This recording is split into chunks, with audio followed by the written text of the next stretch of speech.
Hey, welcome back. Or maybe this is your first time here, and if it is, I am really glad you found this little corner of the internet. Pull up your blanket, get comfortable, and just breathe for a second. Tonight we are going back. Way, way back to a time when winter was not just cold. It was a countdown. Picture this, it is the 11th of November, somewhere in rural France around the year 1200. The air has turned sharp. The last leaves have let go. And every single family in the village is doing the same thing at the exact same moment, slaughtering their animals. Not because they wanted to, because they had to. Because what they did in the next 2 weeks would determine whether they lived or died before spring. No grocery stores, no refrigerators, no emergency delivery from Amazon. Just a family, a knife, a smokehouse, and a prayer. And here is the thing that really gets me. These people were not panicking. They had a system, a deeply human, surprisingly clever, and sometimes heartbreaking system for surviving the coldest, darkest months of the year. And tonight we are going to live it with them. And before we go any further, if you enjoy these kinds of stories, the ones that make history feel like something you lived through, rather than something you memorized, I would love for you to hit that subscribe button and leave a like on this video. It genuinely means the world to a small channel like this one. And hey, drop a comment and tell me, where are you watching this from tonight? Are you in bed already on the couch? Maybe somewhere unexpected. I always love reading those. Now dim the lights if you can let the quiet settle in around you, and let's go back together. Let's start with a date. The 11th of November, St. Martin's Day. In medieval Europe, this was not just a feast day on the church calendar. It was the most important deadline of the entire year. By this date, no exceptions, no extensions, every farming family had to have made one of the hardest decisions they would ever make. Which animals get to live through winter, and which ones do not? Think about that for a moment. You have raised these animals, fed them through spring and summer, watched your children name the pig, and now with winter breathing down your neck you have to do the math. How much grain do we have? How many months until the first spring grass? Can we afford to keep this cow alive all winter, or do we salt the meat and survive on that instead? This was the calculation that every peasant family across England, France, Germany and beyond faced every single autumn. And getting it wrong was not just an inconvenience. Getting it wrong meant your children went hungry in February. It meant watching your grain barrel get lighter and lighter while the snow outside showed no sign of stopping. Historians estimate that in a bad year, somewhere between 10 and 30% of a village's grain could be lost to spoilage pests or simple miscalculation during the winter months. 10 to 30%. When you had just barely enough to begin with. So what did they do? Well, and this is where it gets genuinely fascinating, they had an entire system built around St. Martin's Day. The weeks before November 11th were like a medieval version of a very stressful holiday prep. Fields that had already been harvested were now being gleaned a second and even a third time, meaning women and children would walk through the stubble of the fields, picking up every single grain that had been missed. Every last one. Nothing was wasted. Meanwhile, the men were assessing the livestock with the cold, unsentimental eye of someone who knows exactly what is at stake. A cow or a sheep that could not produce enough milk or wool to justify its winter feed was slaughtered. The meat was salted, smoked, or dried because there was no other way to preserve it. Salt, by the way, was not cheap. It was almost as precious as the food itself. In many parts of medieval Europe, salt was taxed by the crown. The French even had a salt tax called the gabel that would eventually help spark a revolution 500 years later. But that is a story for another night. Now here is something I want you to really picture. The smokehouse. Almost every village had one, or families shared one. And in the weeks around St. Martin's Day, that smokehouse ran day and night. The smoke was not just for flavour, it was preservation. Sides of pork, strings of sausages, haunches of mutton, all of it hanging in the slow curling smoke being transformed into something that could last through the long months ahead. There is actually something almost meditative about that image, is there not? The whole village smelling of wood smoke and salted meat, neighbours passing each other nodding, knowing that everyone was doing the same hard work for the same reason. Survival was a community project, and I think that is something we have genuinely lost. But it was not just meat. Let's talk about the grain stores, because this is where the real anxiety lived. Wheat, rye and barley were the backbone of the medieval diet. They were stored in granaries, wooden or stone structures, built slightly raised off the ground to keep out moisture and rats. Slightly. Rats, I regret to inform you, were not deterred by slightly. A single rat infestation could destroy a meaningful portion of a family's winter grain supply in weeks. And here is the cruel irony: medieval families knew this. They kept cats specifically for this reason. In fact, historians have found that in the records of medieval English manors, cats appear in estate inventories right alongside pigs and sheep, listed as working animals. Your cat stretched out on your bed right now, living her best life. She comes from a long line of very important employees. Now, beyond meat and grain, there was another crop that many people overlook when thinking about medieval winter preparation. Root vegetables. Turnips, parsnips and onions were buried in straw or packed into root cellars, cool, dark, slightly damp underground storage rooms that kept the vegetables from freezing but also from rotting too quickly. Apples and pears, if you were lucky enough to have an orchard, were wrapped individually in straw and stored the same way. Dried peas and beans were packed into clay pots and sealed with rendered fat. Honey, one of the only sweeteners available, was stored in sealed clay jars and could keep almost indefinitely. These were not luxury items. They were the difference between a family that made it to March and one that did not. And then there was the question of fuel. Because staying alive in a medieval winter was not just about food, it was about warmth. And in a world without central heating, warmth came from one thing, and one thing only: wood. Peat in some regions, but mostly wood. And just like food, it had to be cut, split, hauled and stored before the frost arrived. Historical accounts from medieval English villages suggest that a single family, a modest household of 5 or 6 people, might need somewhere between 15 and 25 cords of wood to survive a full winter. A cord of wood is a stack 4 feet high, 4 feet wide and 8 feet long. Do that math. That is an enormous amount of physical labour before a single snowflake has even fallen. The forests around medieval villages were not just scenery, they were survival infrastructure, and the rights to collect wood, called estivers, under English common law, were among the most fiercely protected rights a peasant family could hold. You could be fined, flogged, or worse, for cutting wood from a lord's forest without permission. Because the lord knew just as well as you did that wood was life. Here is one detail I find almost unbearably human. In the documentary records left behind by medieval monasteries and manor houses, things like household account books and estate rolls, you can sometimes find entries for what historians call dole payments. These were small amounts of food, firewood, or money distributed by the lord of the manor or the local church to the poorest families in the village, specifically timed to happen in autumn before winter arrived, not out of pure generosity necessarily. The lord needed his serfs alive and able to work in spring. But also, and I do believe this because even in a world that was often brutally unkind, there was still this instinct to make sure your neighbour did not freeze. There were widows, elderly people, families whose harvest had failed for reasons outside their control, and the community, imperfect as it was, tried to account for them. By the time the first real frost arrived, usually sometime in November or December, depending on the region, the preparation phase was over.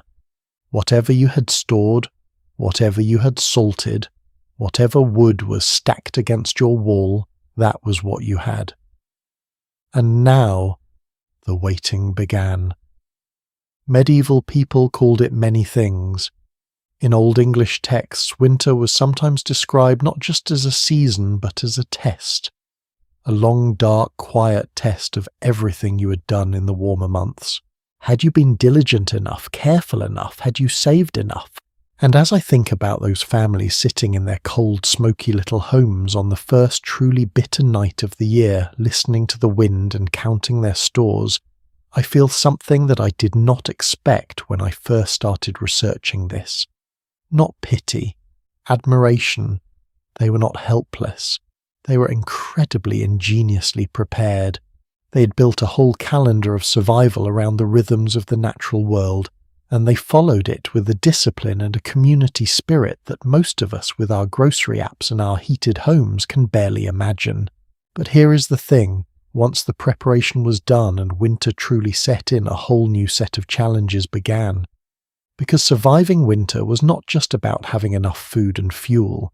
It was about surviving the place where you spent those months, and the medieval home in winter. Well, it was not exactly what you might picture. What they slept in, what they breathed, what kept them warm or failed to, is a story that will genuinely surprise you.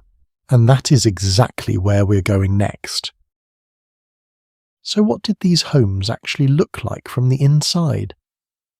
That question sat with me for a long time, because when most of us imagine a medieval house in winter, we picture something out of a fairy tale.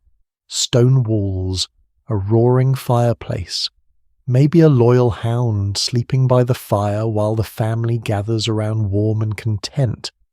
And I hate to be the one to tell you this, but that image is mostly wrong, at least for the vast majority of people living in medieval Europe. Let's talk about who actually lived in what. By the 12th and 13th centuries, Europe's population had grown dramatically. Estimates from historical demographers suggest that the population of Western Europe roughly doubled between the year 1000 and the year 1300, from somewhere around 35 million people to nearly 80 million. That is an enormous number of families, most of them farmers, most of them living in structures that modern building codes would condemn before lunchtime. The typical peasant home in England, France, or the German territories was called a longhouse, though that word makes it sound far grander than it was. Picture a single rectangular room. Walls made of timber frames packed with wattle and daub, a mixture of woven sticks, mud straw, and sometimes animal dung. A thatched roof that sagged in the rain. One door, perhaps one small opening in the wall where a window might go covered in oiled cloth or animal bladder, not glass, to let in a pale, watery suggestion of light. A dirt floor. And right in the centre of that floor, not against a wall, not in a fireplace, just sitting in the open middle of the room, a fire, called an open hearth. No chimney, no flue, just a fire burning on the floor, smoke rising slowly toward a small hole cut into the roof above. Now, I want you to sit with that image for a moment, because I think most of us instinctively recoil from it. Smoke inside a home sounds horrifying, and it was not exactly pleasant. Chronic respiratory problems were genuinely common among medieval peasants. Historians and paleopathologists studying skeletal remains have found evidence of sinus inflammation and lung stress in populations that lived in these smoky interiors their entire lives. But here is the part that surprised me. The open hearth was not just an oversight. It was not simply a matter of these people not knowing any better. It was a deliberate architectural choice, and it came with real advantages that we tend to overlook when we judge it from our comfortable modern standpoint. A fire burning in the centre of a room radiates heat in every direction.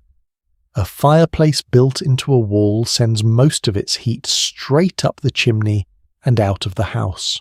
Studies comparing heat distribution between open hearth and walled fireplace designs have actually confirmed what medieval builders understood intuitively The open hearth heated the whole room more efficiently. Furthermore, the smoke that drifted up into the thatched roof did something useful there too. It preserved the thatch. It killed insects and pests that might otherwise eat through the roofing material. It created a layer of creosote that made the roof more waterproof over time.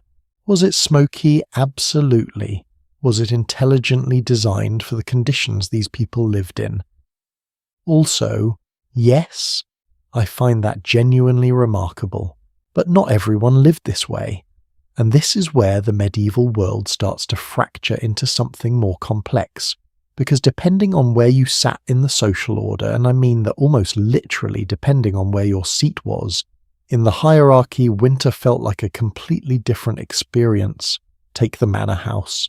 A lord of the manor, even a relatively modest one, lived in a building with an actual stone or brick fireplace, typically built into the exterior wall of the great hall, the large central room where the household gathered, ate, and sometimes slept together. The great hall fireplace was a genuine architectural achievement. Some of the finest surviving examples, like those in the great houses of England and France from the 12th and 13th centuries, had elaborately carved stone mantels and iron firebacks designed to reflect heat into the room. And yet, and this is the detail that always gets people, even in these manor houses, even for the lord and his family, the bedrooms were almost always unheated. Unheated. You would leave the warmth of the great hall and walk into a stone chamber that was effectively the same temperature as outside. The solution. The bed. And the medieval bed, for anyone who could afford a proper one, was an engineering project. Heavy wooden bed frames enclosed on 3 or even 4 sides by thick curtains called bed hangings that could be drawn shut to trap body heat inside a small tent-like sleeping space. Inside a mattress stuffed with wool straw or feathers layered with linen sheets and heavy woolen blankets topped sometimes with a fur coverlet. Some wealthy households employed a servant whose sole winter duty was to warm the bed before their employer climbed in, using a long-handled pan filled with hot coals from the fire passed slowly between the sheets. A human bed-warming service. I once read a description of this practice in a 14th century English household account, and thought, well, that is either the height of luxury or the most relatable thing I have ever read, depending on how cold your house gets at night. All right, so that is the lord. But what about the farmer? What about the family in that smoky longhouse? Here is the part of medieval winter that almost nobody talks about, and it is one of my favourite details in all of this research. Many peasant families did not sleep alone. Their animals slept with them, not metaphorically, actually with them. In England and across much of northern Europe, a common variation of the longhouse had the family's living quarters on one end and the animal shelter called the byre on the other, all under the same continuous roof, with only a low partition, or sometimes just a step between the two spaces. The animal's chickens, goats, a cow, if the family was fortunate enough to own one, generated body heat throughout the night. And that heat drifted into the living space. Medieval agricultural historians have estimated that a single cow can produce roughly as much heat as a small domestic space heater, somewhere around 1,000 watts of thermal energy continuously just from its body. In a sealed longhouse in January, that was not nothing. That was survival.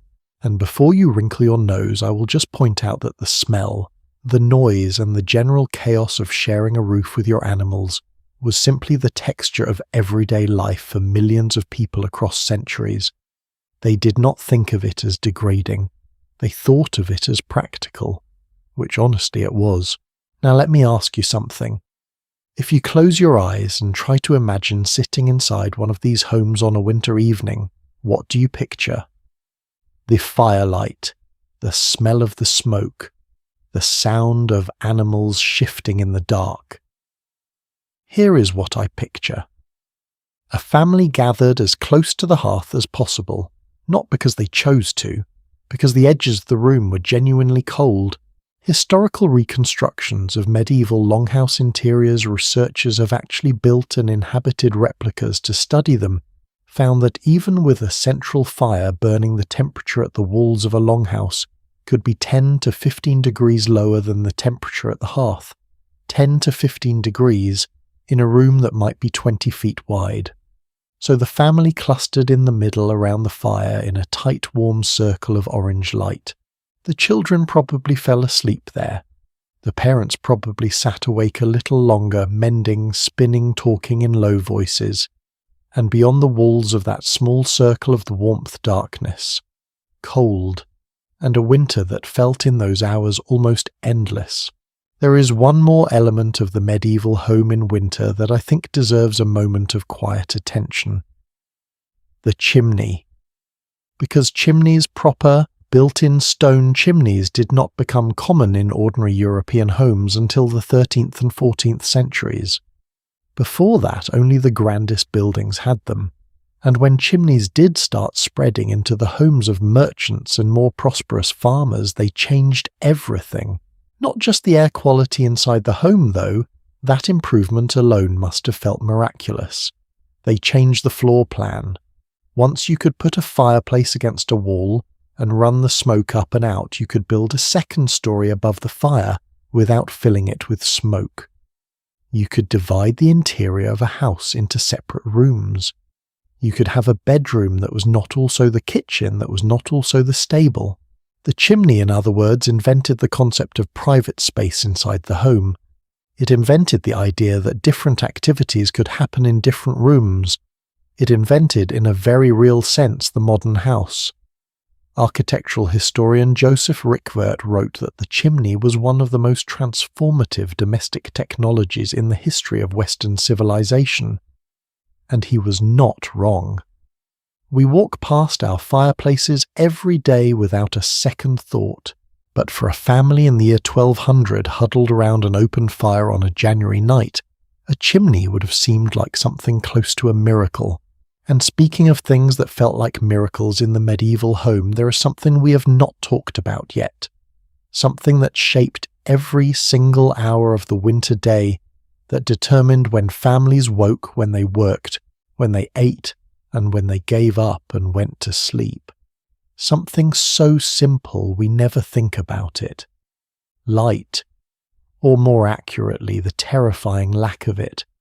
Because in a medieval winter, darkness was not just inconvenient, it was the dominant fact of daily life, and how families navigated 18 hours of darkness every day, what it cost them, and what they discovered in that darkness. That is a story that is going to stay with you. 18 hours of darkness, we ended there. And I want to stay with that number for just one more breath because it shapes everything that comes next. When the sun sets at 3:30 in the afternoon and does not rise again until nearly 8 the next morning, your entire relationship with time changes. Your relationship with warmth changes.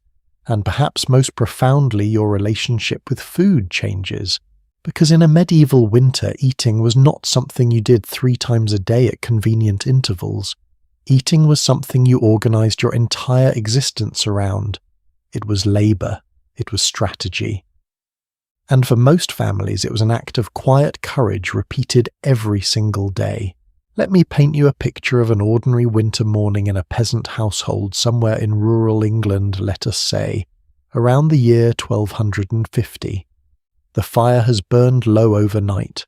Someone, usually the wife or the eldest daughter, rises before the others to coax it back to life. She adds fuel carefully because fuel is finite and winter is long. Then she hangs a pot, not a small pot, a heavy iron cauldron suspended over the fire on a hook or an iron tripod called a trivet. And into that pot goes everything she has: barley, dried peas, perhaps a handful of dried herbs, sage, thyme, whatever was tied and hung from the rafters in autumn. Maybe a small piece of salted pork if they could afford to spare it. Water. And then she stirs, and stirs, and the house slowly, mercifully fills with something that smells like warmth itself. This was pottage, the single most important dish in the medieval peasant diet. And it was not a recipe so much as a philosophy of using everything, wasting nothing, and making the most of what the cold months allowed. Now I know what you might be thinking. Pottage sounds deeply uninspiring. Glorified porridge. And honestly, yes. For the poorest families, pottage in February might be little more than water, barley and onions, day after day after day. Historians studying medieval peasant diets have estimated that a labouring family in 13th century England might consume somewhere between 3,000 and 4,000 calories per day because the physical work of winter survival demanded it. But the quality of those calories monotonous in ways that are difficult for us to truly imagine. The same pot, the same ingredients, the same taste, for months. There is a line I came across in a medieval English complaint poem, a genre that apparently existed because even in the Middle Ages people needed to vent in, which a peasant laments that his family eats worts and few other weeds throughout the cold months. Worts meaning boiled greens, few other weeds meaning, well, not much else. And yet, and this is what I keep coming back to, they did not starve. They found ways. They were relentlessly, stubbornly creative with what they had. Here is one of the best examples of that creativity, and it is a food that most people today have never heard of: stockfish. Not fresh fish, not salted fish even. Stockfish was cod caught in the cold North Atlantic waters off Norway, Iceland and later Newfoundland that had been split-gutted and then hung on wooden racks in the open winter air to freeze and dry simultaneously. No salt involved, just wind and cold. The result was a plank of fish so hard that medieval sources describe beating it with a wooden mallet before cooking to break up the fibres, otherwise it would simply not soften enough to eat. But here is why it mattered so profoundly. Stockfish was cheap. It lasted almost indefinitely without spoiling. Some sources suggest properly dried stockfish could remain edible for years, and it was available almost everywhere in medieval Europe through the vast trade networks of the Hanseatic League, the powerful alliance of North Sea and Baltic trading cities that moved goods across the continent with remarkable efficiency. By the 14th century, stockfish had become so central to the winter diet of ordinary Europeans that English customs records show it being imported in quantities measured in the millions of individual fish per year. Millions. It was the canned tuna of the Middle Ages. Unglamorous, absolutely essential, and when you rehydrate it overnight, simmer it slowly with onions and a little fat, it becomes something genuinely edible. Not exciting, but nourishing, and in January nourishing is everything. While we're talking about what people actually put in their bodies, I want to bring up something that surprises almost everyone when they first learn it. Medieval people for the most part did not drink water, not because they were being precious about it, but because in most medieval settlements the water supply was genuinely unreliable. Wells could be contaminated. Rivers near villages carried everything the village produced, and I will leave your imagination to fill in what that means. So instead they drank ale. Thin, weak ale, what historians sometimes call small ale, or table ale, with an alcohol content low enough that even children drank it regularly. A typical English peasant household in winter might consume somewhere between a gallon and a half of this ale per person per day. Per day. Now before that number sends you reeling, a gallon of medieval small ale had perhaps a third to a quarter of the alcohol content of a modern beer. So the effect was less. Everyone was constantly tipsy, and more, the brewing process made the water safe enough to drink without anyone understanding why. The heat of fermentation killed pathogens. The mild acidity of the finished ale suppressed bacterial growth. Medieval brewers did not know any of this. They just knew that people who drank ale got sick less often than people who drank water from the river. And so they brewed. women overwhelmingly. The village alewife, the woman who brewed and sold ale from her home, was one of the most indispensable figures in medieval community life. She was not celebrated for it. She was taxed for it, regulated for it, occasionally fined if her ale was judged too weak or too expensive. But she kept people alive through the winter, and I think that is worth pausing to appreciate. Now let us cross the hall, metaphorically speaking, and see what winter eating looked like for the people at the other end of the social scale, because the contrast is almost obscene. A wealthy lord's winter table in the 13th or 14th century was governed by two things that would have been utterly foreign to the peasant family: variety and spice. Spices, pepper, cinnamon, ginger cloves, nutmeg were among the most expensive commodities in medieval Europe. They came overland and by sea from South and Southeast Asia, passing through dozens of middlemen before reaching the markets of Venice or Genoa, and then spreading northward. A pound of pepper in 14th century England cost roughly the equivalent of a labourer's daily wage. A pound of pepper. Let that sink in. And yet wealthy households used spices not merely for flavour, though flavour mattered, but as a form of social performance. A heavily spiced dish announced without a single word that the person serving it could afford things that most people would never taste in their lifetimes. The medieval cookbook known as the Form of Curie, compiled around 1390 for the royal household of Richard II, contains recipes calling for combinations of ginger, cinnamon, mace, and saffron in quantities that would make a modern spice merchant's eyes water. Saffron then as now was the most expensive spice in the world by weight. It coloured food a brilliant golden yellow, and that colour, that pure unapologetic gold, was itself a statement. This house is prosperous. This table is abundant. Winter has not diminished us. But here is the thing about medieval food history that I find most genuinely moving. It is not the feasts of the rich that tell you the most about the period. It is the quiet ingenuity of the people who had almost nothing. Take the question of vitamin C.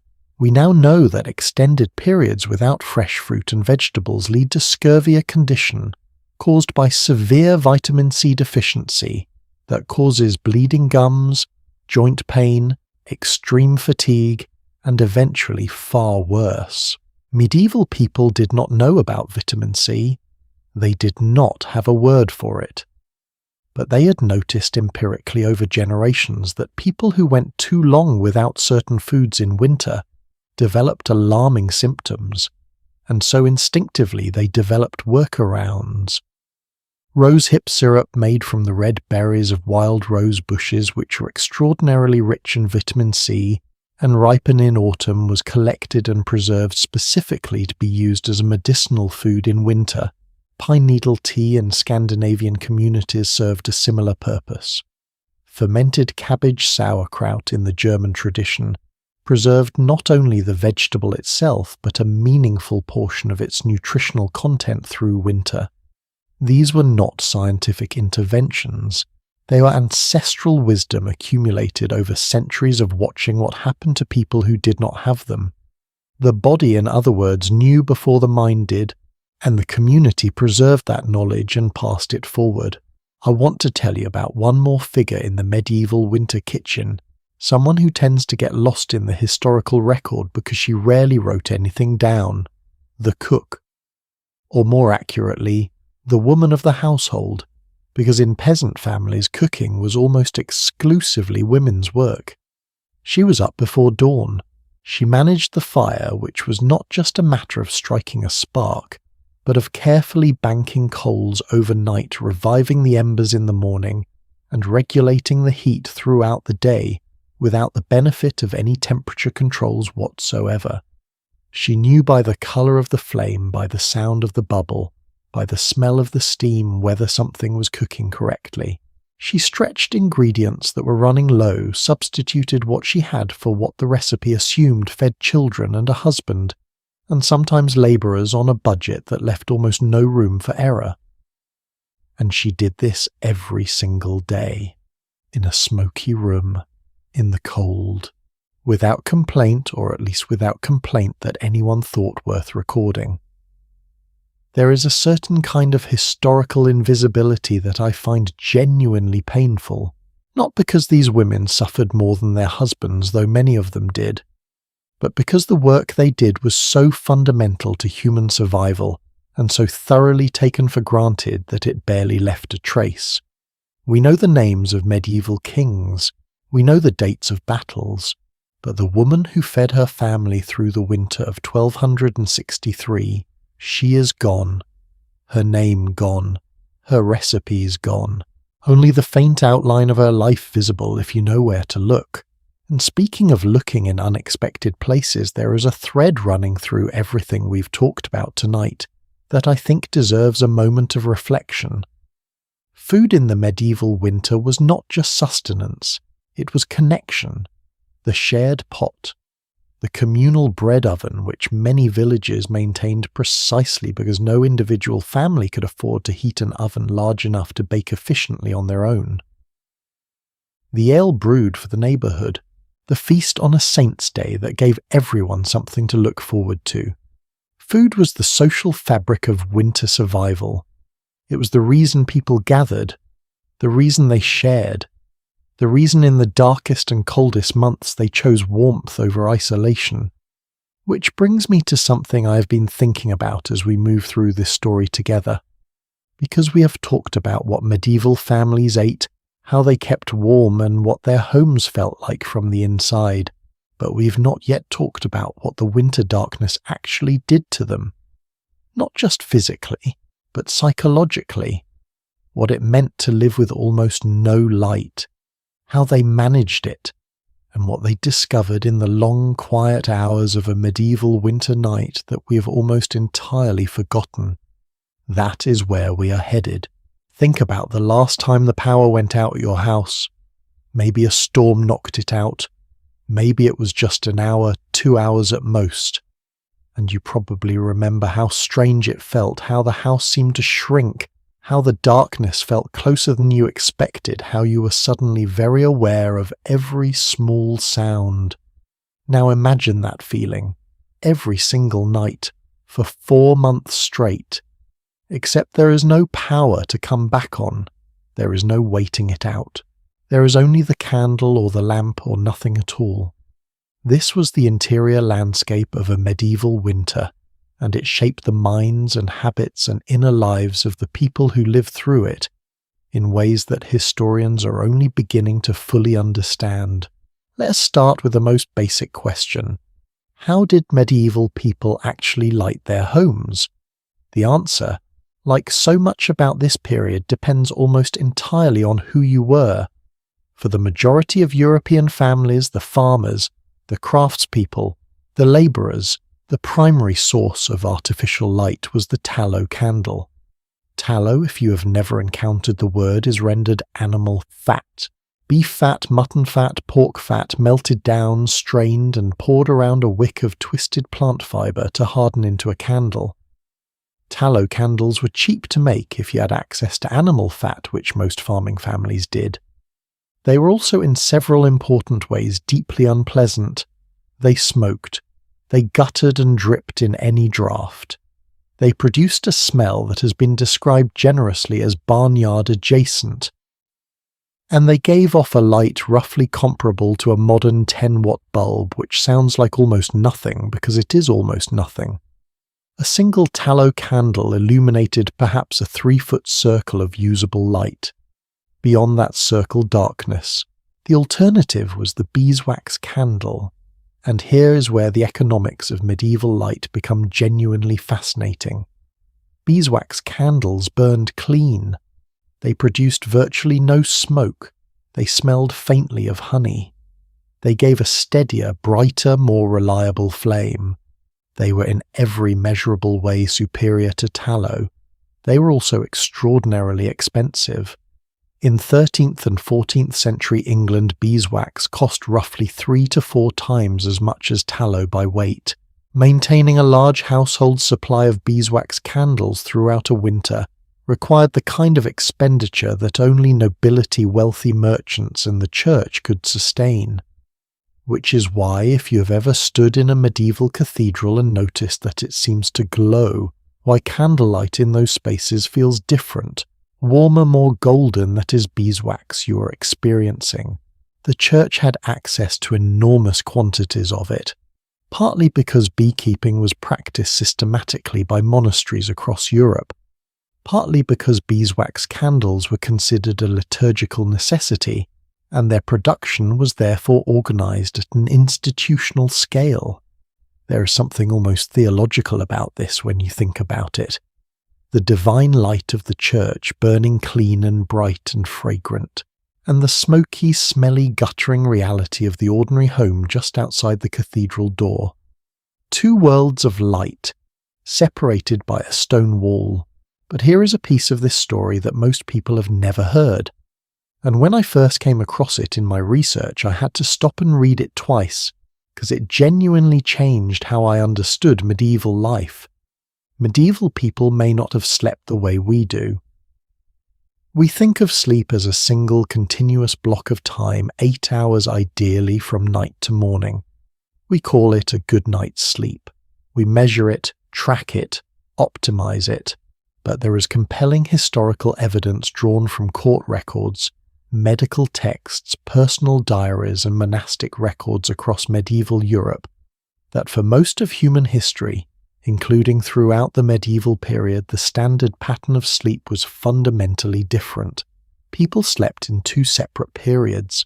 The historian Roger Kirch, who spent nearly 2 decades combing through historical documents from medieval and early modern Europe, found more than 500 references to what these sources called first sleep and second sleep. First sleep began at nightfall, perhaps 8 or 9 in the evening. It lasted roughly 4 hours. Then people woke, naturally, in the middle of the night, for 1 to 2 hours, and then they slept again until morning. This was not considered unusual. It was not insomnia. It was simply how human sleep worked before artificial light extended the evening and compressed the night. Doctors in the medieval period wrote about this waking interval as a normal, even beneficial part of the sleep cycle. Some advised using it for prayer, others for quiet conversation with a spouse. Some medical texts, and this is the detail I find most wonderfully human, specifically recommended it as the optimal time for married couples to conceive children, because the body was thought to be most relaxed and receptive in that quiet, dreamy interval between the two sleeps. So what did medieval people actually do during those waking hours in the middle of the night? Let me try to paint this for you. It is perhaps 1 in the morning. The household fire has burned down to embers just enough to hold a faint orange glow in the darkness. The animals in the byre shift and breathe. The wind pushes against the walls, and the family, or at least some of them, is awake, not anxious, not disoriented, just awake. Some prayed. The church had structured this into the liturgical calendar. The Matins prayer sung by monks at 2 in the morning existed precisely because night waking was assumed. Lay people lying in their beds in the dark might recite prayers they knew by heart. The Pater Noster, the Ave Maria, the simple repetitive rhythms of devotion that required no light, no book, no clergy, only memory and breath. Some talked, quietly. Medieval marriage manuals and household guides, there were such things, sometimes described the night-waking interval as a rare moment of genuine privacy for a husband and wife. The children were asleep. The servants or labourers who shared the space were asleep. In the darkness and quiet, there was a kind of intimacy available that the crowded, communal, relentlessly social medieval day rarely permitted. Some thought, and this might be the detail I find most affecting of all, Roger Kirch's research suggests that the waking interval between first and second sleep was widely regarded as a time when the mind was especially clear, especially open. Dreams from the first sleep were fresh. The boundary between the dreaming mind and the waking mind was softer than at any other hour. Medieval people, it seems, understood something about consciousness in those dark hours that we have largely lost, that there is a particular quality of thought available in the middle of the night that is not available at any other time. Poets wrote in it. Mystics prayed in it. Ordinary people lay in the dark and let their minds go somewhere quieter and stranger than the daylight hours permitted. I think about that sometimes when I wake at 2 in the morning and immediately reach for my phone. What I might be interrupting, what I might be missing, now back to light itself. Because beyond candles, medieval households had a few other options, each with their own particular character. The rushlight was perhaps the most ingenious solution available to a poor household. Rushes, the long reedy plants that grew along riverbanks and in wetland areas throughout Europe, were harvested in late summer, peeled to expose their pithy core, and then drawn slowly through a shallow dish of melted tallow. The result was a thin, flexible strip of rush coated in fat that could be clipped into an iron holder and burned as a lamp. Gilbert White, the 18th century English naturalist, described the rushlight in meticulous detail, based on practices that had not changed significantly since the medieval period. A single rushlight 18 inches long burned for roughly 57 minutes. The materials to make a year's supply of rushlights for an ordinary household cost approximately the equivalent of a skilled labourer's wage for 3 days. 3 days of work for a year of light. That ratio tells you something important about the economics of light in this period. It was not free, it was not casual. Every minute of artificial light in a medieval home had a cost attached to it, which is why in the deepest part of winter many families made the entirely rational decision to simply go to bed when the sun went down. Why burn a candle sitting up when you could lie down, stay warm, and let the darkness be sleep, in a very real sense, was the medieval solution to darkness. There is one more dimension of medieval winter darkness that I want to spend a moment with because I think it speaks to something very deep about human nature. The stories. When the light was gone and the family was gathered close and the fire was low, they told stories. Not as entertainment exactly, though they were certainly that. Stories were also how knowledge travelled, how history was preserved, how children learned what the world was and who they were in it, the winter months precisely because they kept families indoors and idle, in ways the busy summer never allowed, were the great season of oral tradition across medieval Europe. The professional storyteller called by different names in different places, the gleeman in England, the jongleur in France, the minnesänger in the German territories travelled between households and villages, trading stories and songs for a meal and a place by the fire. But even in households that never hosted a professional, there were always the grandparents, the elders who remembered things the young had not yet lived through. Winter was when those memories got passed on. Sitting in the dark with no book, no screen, no distraction beyond the fire, and each other the human mind turned naturally and necessarily toward narrative, toward meaning, toward the question of what all this difficulty was for. I find that genuinely beautiful, and more than a little humbling. We have filled every moment of darkness with light, every moment of silence with sound, every moment of stillness with motion, and in doing so I wonder sometimes if we have lost access to something those medieval families had no choice but to find.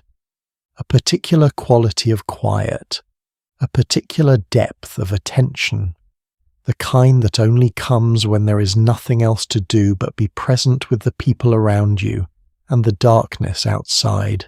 But winter darkness was not only peaceful, it was also for many people genuinely difficult in ways that went beyond the physical.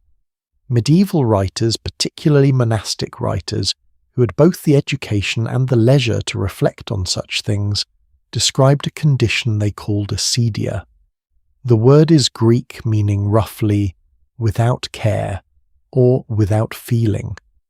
Today we might recognize it as something close to what we call seasonal depression, a heaviness, a flatness, a sense that the days were passing without meaning or purpose, that the cold was permanent, that spring was a story someone told to keep you going.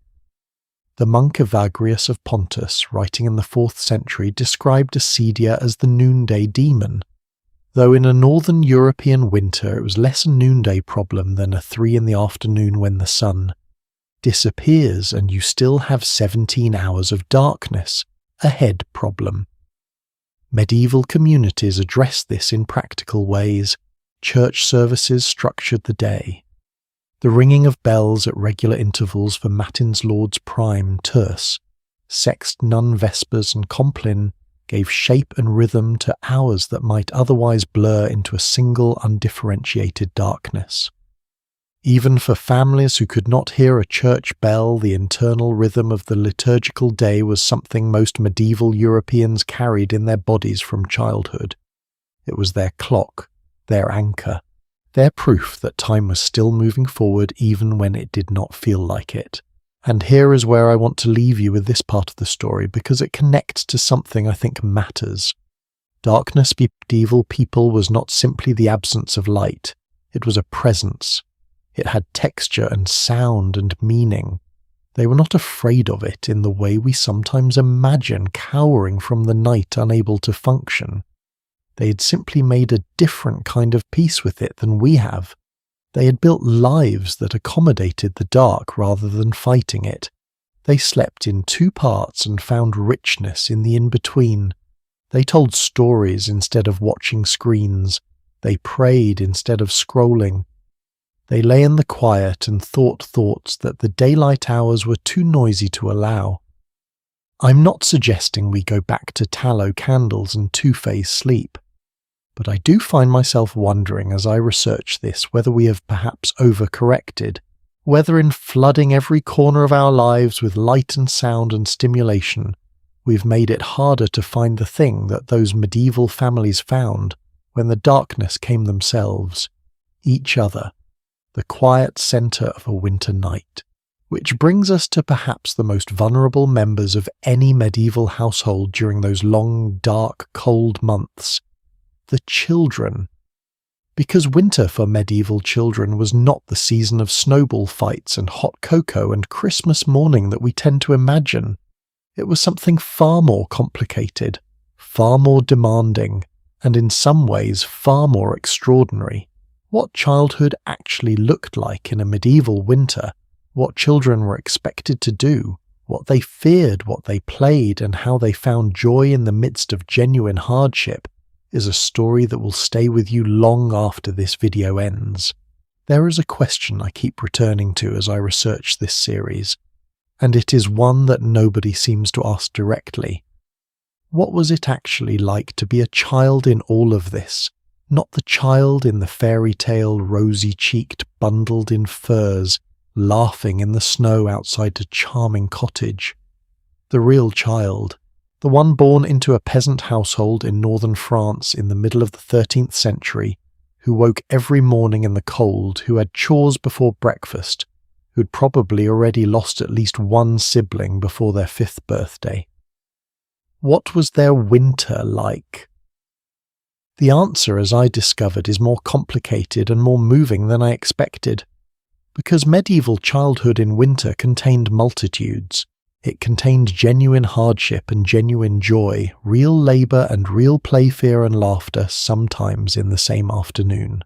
And the way children navigated all of it reveals something profound about resilience that I think we have largely forgotten how to teach.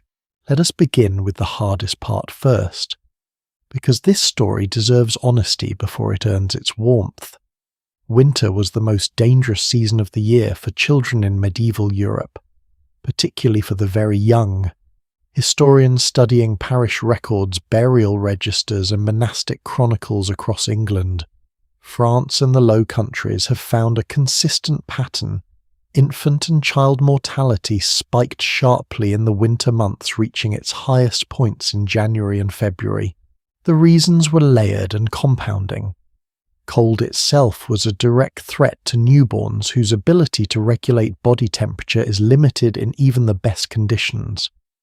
Respiratory infections, what we would now recognize as pneumonia, bronchitis, and influenza, moved through crowded, poorly ventilated households with devastating efficiency, and the nutritional deficiencies that had been quietly accumulating since the autumn harvest. The gradual depletion of stored vitamins, the narrowing of the diet towards starches and salt, left children's immune systems working with less than they needed. Historians estimate that in the medieval period somewhere between 30 and 50% of children did not survive their 5th birthday. 30 to 50%. That number sits differently once you start thinking about it, not as a statistic but as a fact that every mother in every village carried with her through every winter. The particular private dread of watching a small child shiver in the night and not knowing whether this was just a cold or something that would take them. I do not say this to be bleak. I say it because I think we owe it to these families to see their lives clearly without softening the edges. And yet, within that reality, alongside it, woven through it, childhood in medieval winter also contained something we might not expect: purpose. From a remarkably early age, children in medieval households were not passengers, they were contributors. The French historian Philippe Airy famously argued controversially, and with some overstatement, that medieval society did not really recognize childhood as a distinct phase of life, that children were essentially treated as small adults from the moment they were physically capable of working. The scholarly consensus today is more nuanced than that. Medieval people clearly understood that children were different from adults, that they needed protection play and gradual preparation for adult responsibilities. But Aries was not entirely wrong about one thing. The age at which meaningful contribution to the household began was dramatically younger than anything we would consider appropriate today. By age 5 or 6, children in peasant households were expected to help with light tasks, scaring birds away from stored grain, collecting kindling from the edges of the forest, carrying water from the well, minding younger siblings while the adults worked. By age 8 or 9, the work became more demanding, and in winter specifically there was one task that occupied the hands of children, particularly girls, for hours every day throughout the cold months: spinning. Wool spinning was one of the primary winter industries of medieval Europe.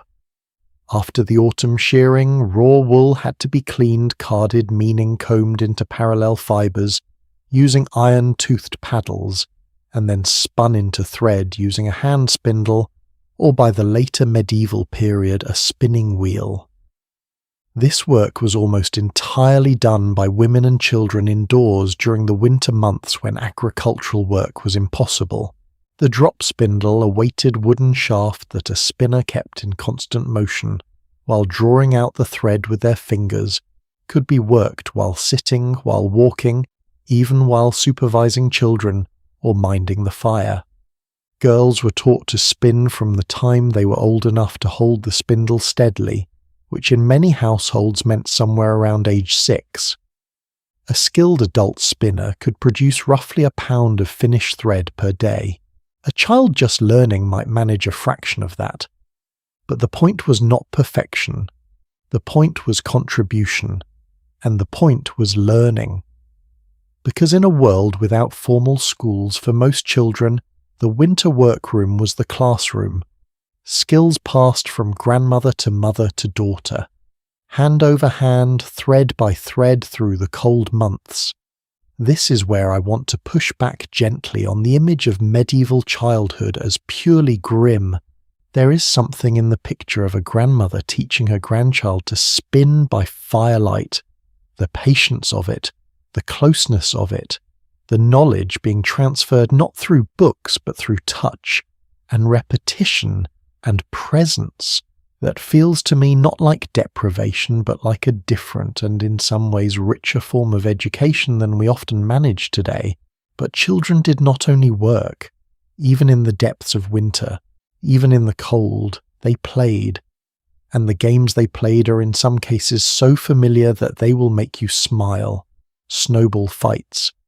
Historians of childhood, and yes, that is a real specialty, have found references to snowball fights in medieval sources going back to at least the 12th century. There are illuminated manuscripts from Flemish and French workshops that depict children hurling snow at each other with expressions of pure, uncomplicated delight that look exactly like something you might photograph in your backyard this winter. Some things apparently are just human. Wooden tops that children spun on frozen ground. Knuckle bones, a game played with the small ankle bones of sheep, tossed and caught in combinations that required genuine dexterity and practice. The ancestor of the modern game we call jacks, played in all likelihood with bones from the animals that were slaughtered on St. Martin's Day. Medieval children were very good at finding joy in the materials immediately available to them. And then there were the ice skates. This is one of my favourite details in all of medieval history, and I am slightly embarrassed by how long it took me to discover it. The oldest ice skates in the world are not made of metal. They are made of bone. Specifically the long leg bones of cattle and horses polished smooth on the underside, drilled at the ends to thread leather straps that bound them to the foot. Archaeological finds of bone skates have been dated to as early as 3,000 years ago in Scandinavia, but they appear throughout medieval Europe in significant numbers, found in rivers in mudflats in the excavated remains of medieval towns, including London, where archaeologists working along the banks of the Thames have recovered them in quantities suggesting that skating on frozen waterways was a genuinely common winter activity. William Fitzstephen, a 12th century monk who wrote a famous description of London, recorded that when the great marsh that lay north of the city walls froze solid in winter, young men would strap bones to their feet and propel themselves across the ice using iron-tipped poles for speed. He describes them racing, colliding, falling, laughing. He notes with what seems to be a combination of amusement and mild disapproval that some of them struck each other with the poles and fell in ways that resulted in broken bones. It is the oldest description I have found of what amounts to a medieval contact sport on ice, and it is so recognizably endearingly human that I cannot read it without smiling. These were young people finding speed and freedom in the middle of winter, using bones on a frozen swamp with absolute commitment. Now here is the dimension of medieval childhood in winter that moves me most deeply, and that I think connects most directly to something we have genuinely lost: education. For most children in medieval Europe, formal learning, if it happened at all, happened almost exclusively in winter. The agricultural calendar simply did not allow for it at any other time. Spring, summer, and autumn demanded every available pair of hands in the fields and the household. But winter was for farming families across Europe the one season when the pace of daily labour slowed enough to allow something other than survival. And in many communities this was when the village priest, or in larger towns, a schoolmaster, would open his door to the children of the parish. What they were taught varied enormously by region and circumstance. Reading sometimes. The Psalms memorized in Latin and recited without necessarily understanding them. Basic arithmetic in some more prosperous communities. The Catechism. The lives of the saints. But even in households too remote or too poor to access any formal instruction, winter was the season of deliberate transmission. Fathers taught sons the technical skills they would need, how to judge the quality of timber, how to read the weather, how to negotiate a price at market. Mothers taught daughters everything from herbal remedies to the management of a household budget. And the grandparents, always, the grandparents taught something that no curriculum could contain: the memory of the community itself. What the winter of 20 years ago had been like. Which families had shown generosity and which had not. Which roots were safe to eat and which were not. where the old paths through the forest ran before the last flood changed the land. This was not knowledge you could write down. It was knowledge you had to sit with someone and receive, and winter with its long evenings and its enforced stillness was when it was given. There is one more piece of winter childhood I want to bring into the light, the question of infants, because everything we have discussed so far applies to children old enough to move to work to play. But what about newborns? What about the families where a baby arrived as babies do without consulting the calendar in the middle of January? Medieval infant care in winter was governed by one overriding principle: keep the body warm. Newborns were swaddled, wrapped tightly in linen bands from shoulders to feet, a practice that had both practical and theoretical justifications in medieval medicine. Practically, swaddling restricted movement and made it easier to keep an infant close to the body's warmth, hung in a cloth sling tucked into the folds of a mother's clothing held against the chest. But swaddling also served another function in winter that is rarely discussed. It made infants portable. In a household where a mother could not stop working simply because she had a newborn, swaddling allowed her to carry the child safely while her hands remained free. The infant was placed near the fire, not too near, in a wooden cradle that in some households had small rockers designed to be nudged by foot, while the mother worked at the spinning wheel beside it.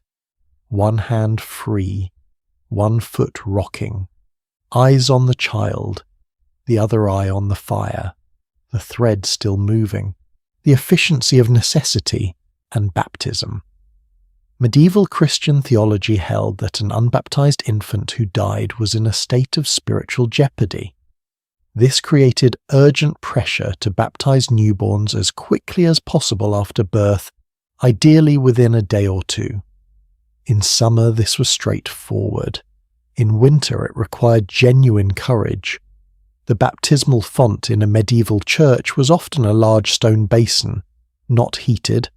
The water in it in January was cold enough to take your breath away, and into this water a newborn, perhaps a few hours old, was immersed 3 times in the name of the Father, the Son, and the Holy Spirit. Parents wrapped the child as quickly as possible afterward, held it close, rushed it home to warmth. But the journey from home to church and back on a January morning in wind and cold was itself a risk. Historical records from medieval parishes in England contain entries, quiet, heartbreaking entries of infants baptized and buried within the same week of winter. The parents had done everything right. They had been careful, they had been devout, and winter had taken the child anyway. I do not know how to end this section without sitting in that grief for a moment, because I think it deserves to be sat in. These families, these parents, these grandparents, these older siblings who held a new baby through a cold night and watched for morning were not distant historical figures. They were people.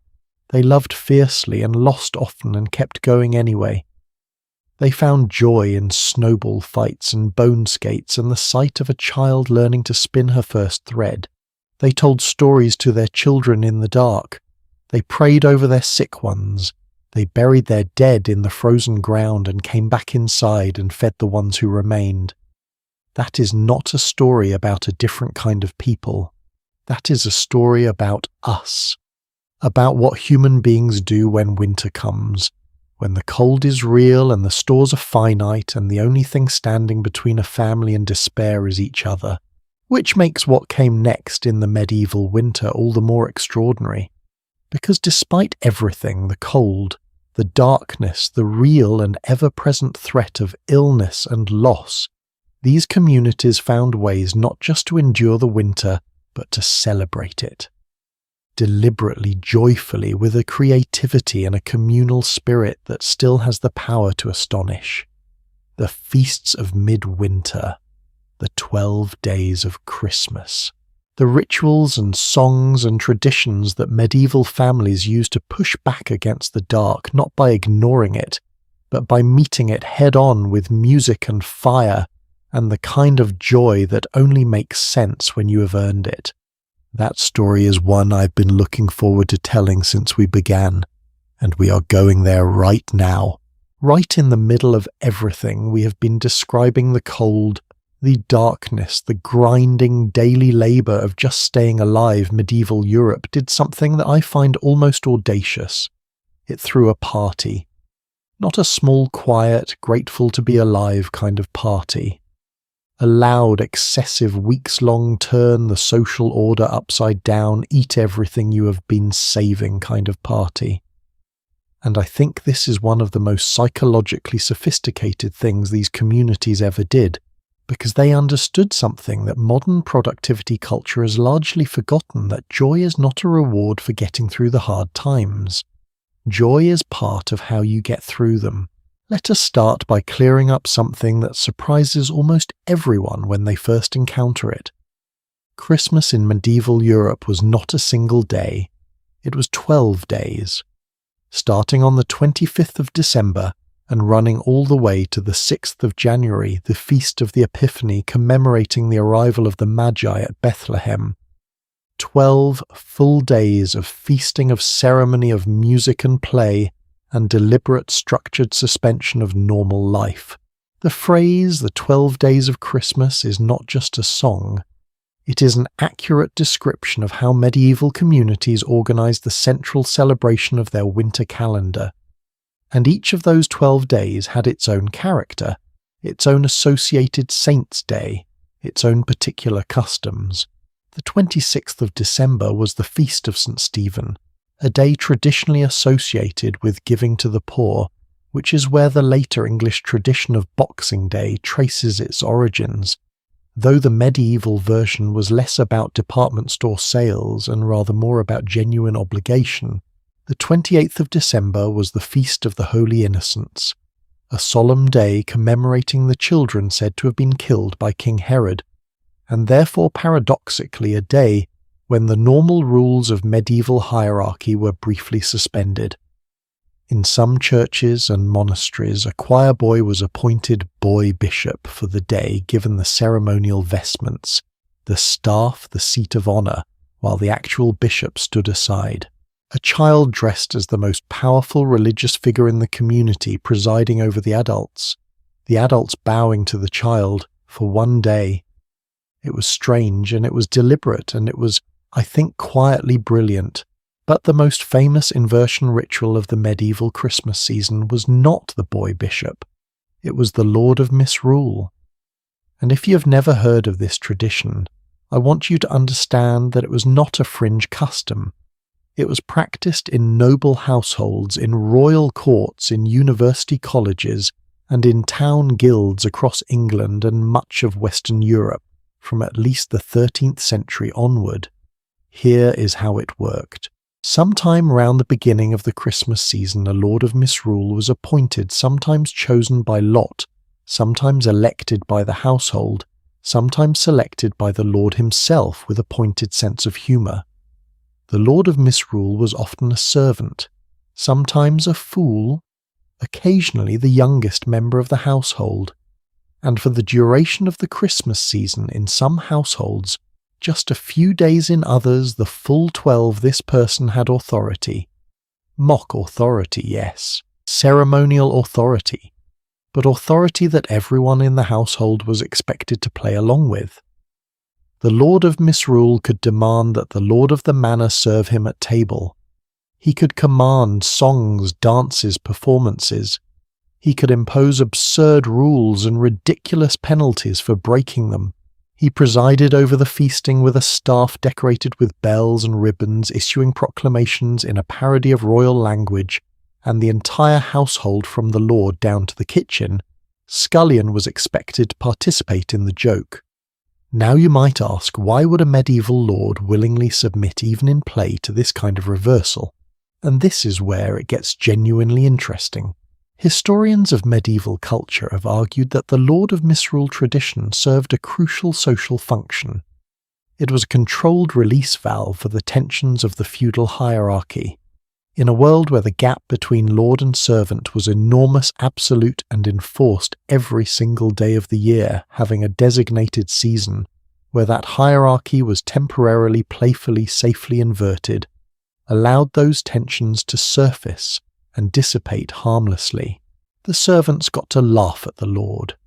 The Lord got to demonstrate by tolerating the laughter that he was secure enough in his position not to be threatened by it. And when the season ended, everyone went back to their assigned places, somewhat refreshed, the pressure released, the social contract quietly renewed. It was in its way a kind of genius. Outside the manor walls in the villages and on the roads between them, the Christmas season produced one of the most charming traditions in all of medieval winter life, Wasailing. The word comes from the Old English Waeshael, meaning roughly be well or be in good health, and the practice went like this. A group of neighbours, sometimes a dozen, sometimes 50, would gather after dark with a large shared drinking vessel, typically a wooden bowl or a decorated cup filled with a warm spiced drink made from ale or cider, heated with roasted apples, thickened with eggs, and spiced with ginger, nutmeg, and cinnamon. This was called the wassail bowl, and the group would carry it singing from house to house through the village. At each door they sang. The household inside was expected to open the door and either contribute to the bowl, adding more drink, more spice, more warmth, or drink from it themselves, sharing in the communal cup. In agricultural communities, wassailing extended to the orchards.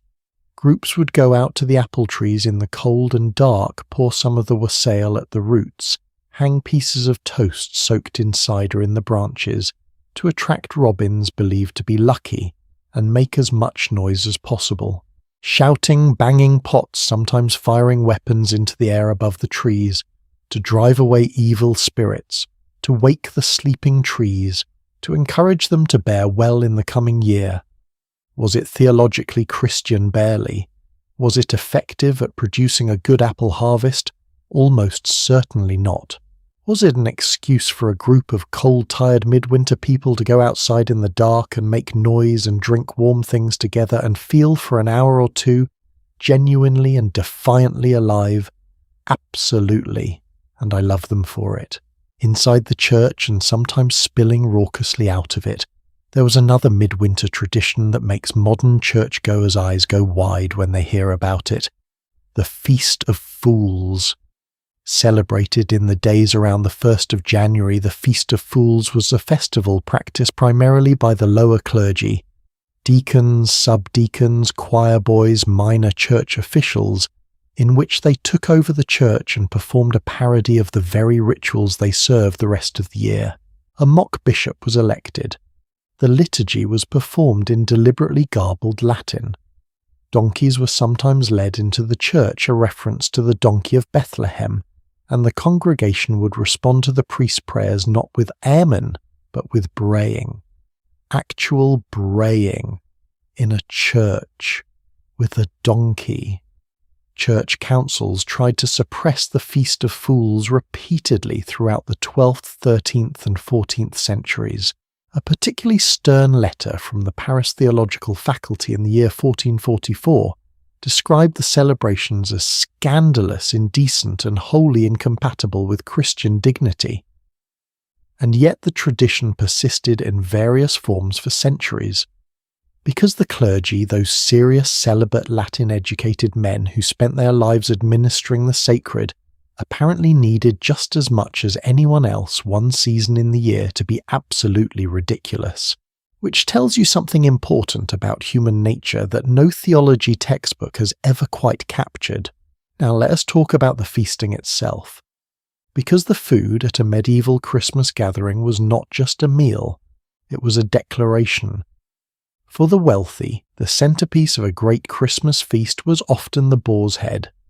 A whole pig's head, roasted glazed, decorated with rosemary and bay leaves, carried into the great hall on a platter to the accompaniment of singing.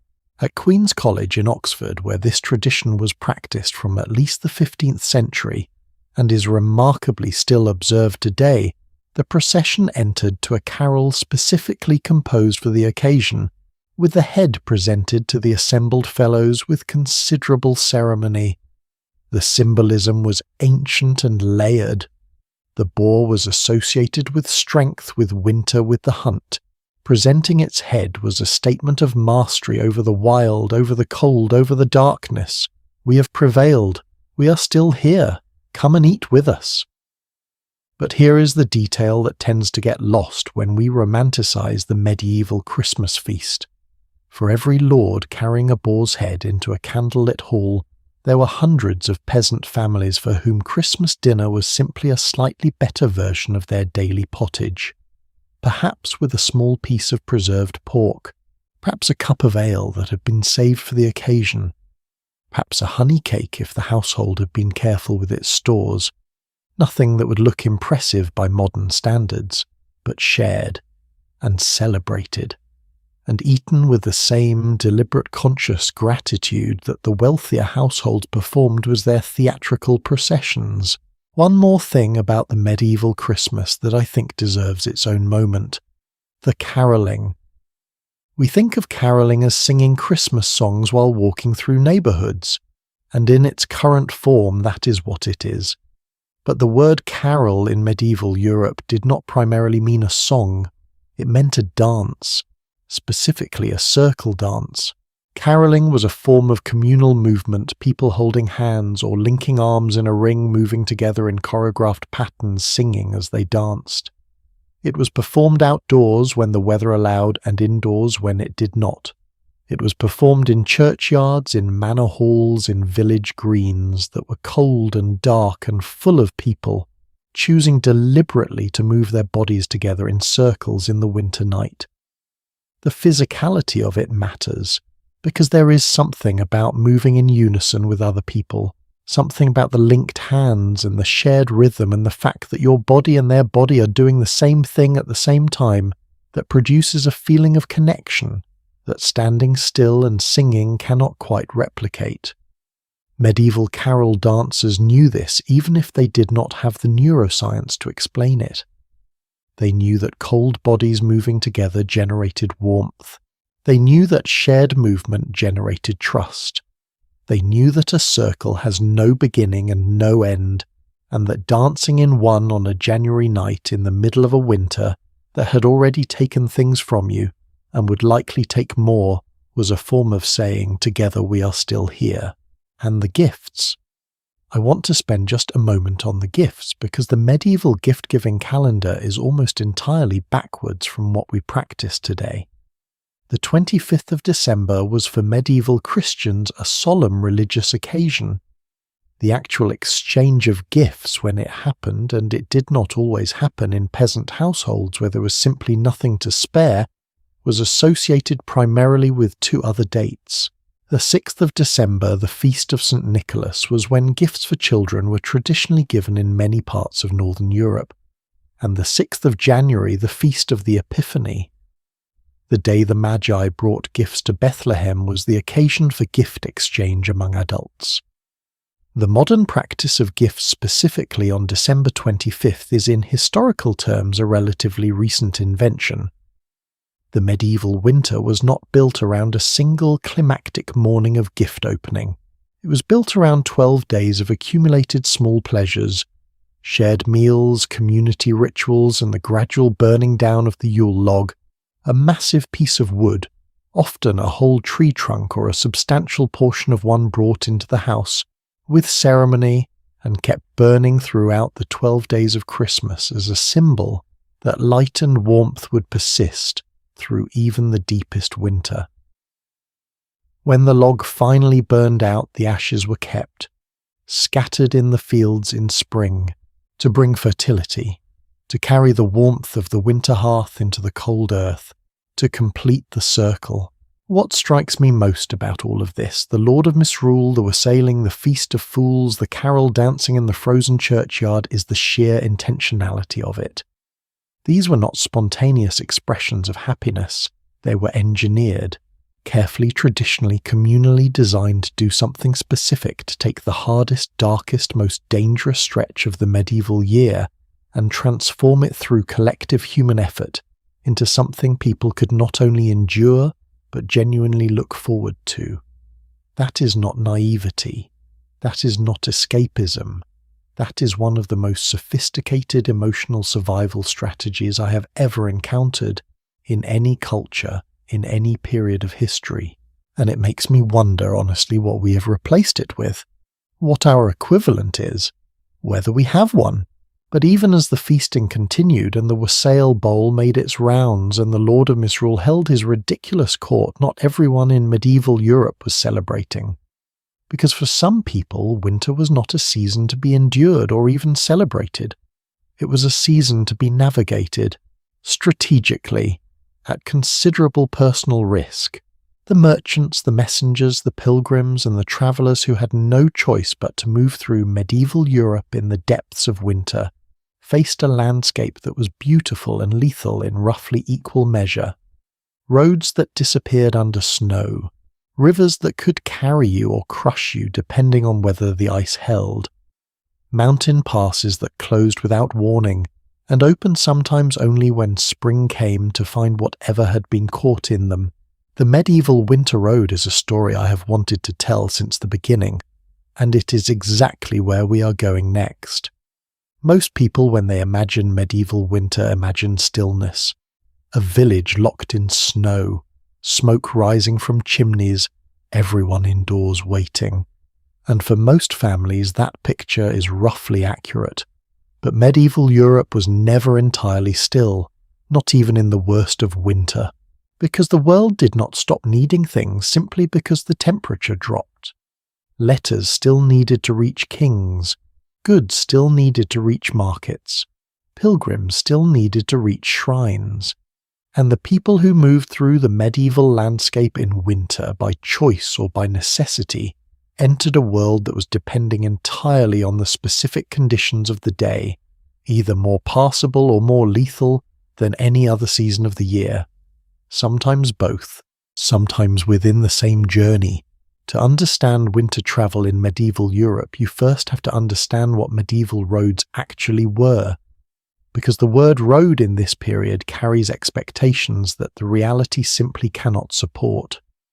The Roman Empire had centuries earlier built a network of engineered roads across much of Western Europe, gravelled surfaces cambered to drain water, maintained by state labour, that were genuinely impressive feats of infrastructure. By the medieval period, most of that network had been deteriorating for 500 years. What remained of Roman roads in 12th and 13th century England or France were in many places little more than raised earthworks, occasionally distinguishable from the surrounding landscape by a slight difference in vegetation.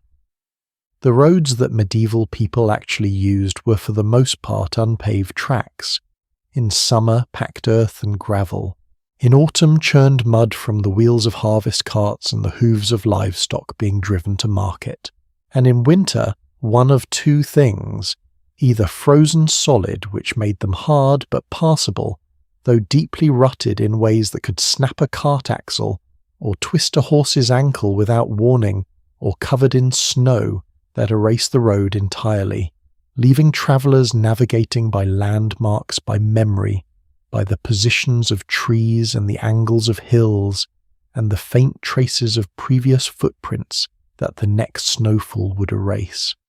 Getting lost in winter was not a metaphor. It was a genuinely common and frequently lethal occurrence. Here is the detail that surprises almost everyone. Wheeled carts, the primary vehicle for transporting heavy goods in medieval Europe, largely disappeared from the roads in winter. Not because people chose not to use them, but because they could not.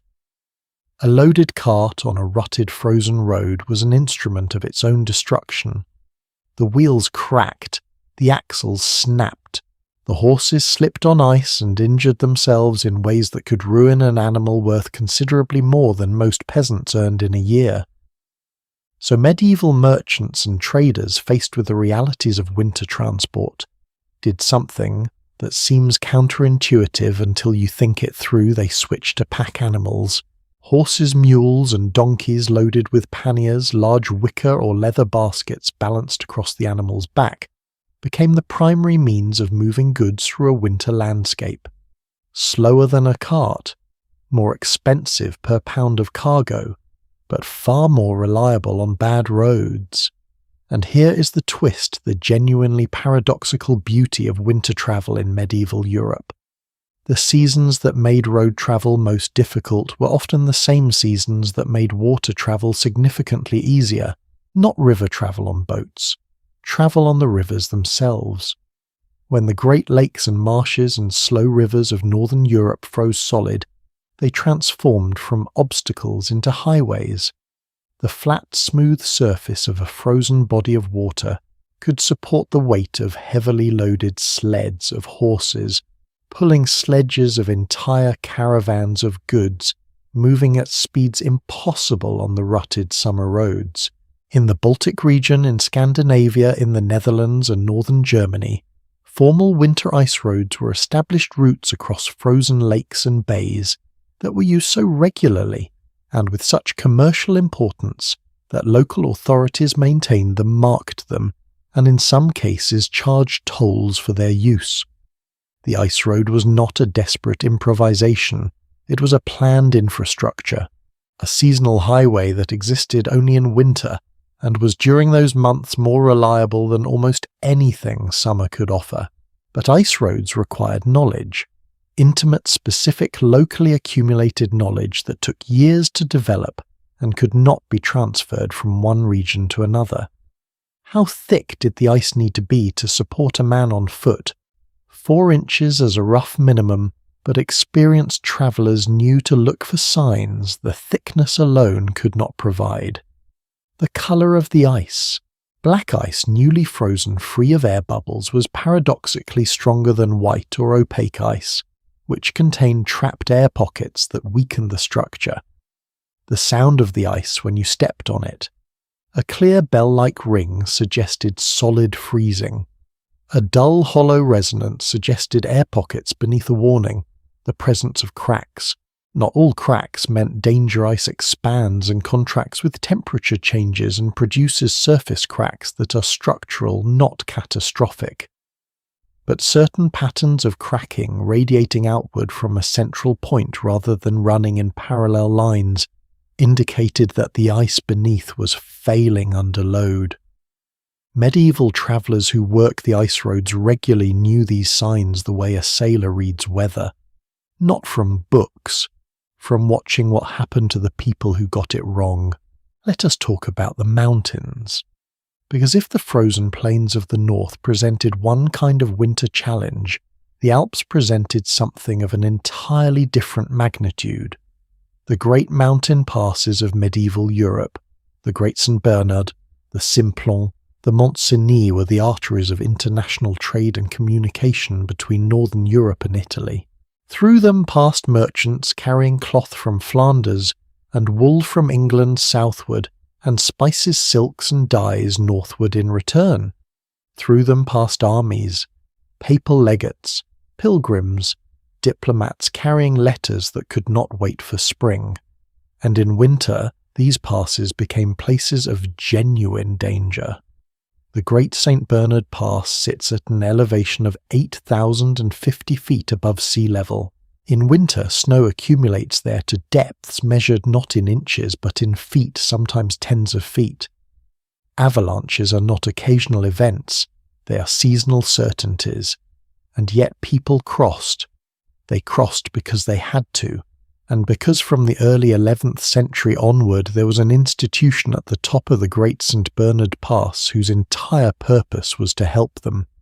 The Hospice of St. Bernard, founded by a monk named Bernard of Aosta around the year 1050, the hospice was maintained by a community of Augustinian canons whose mission was explicitly and specifically to aid travellers crossing the pass in winter.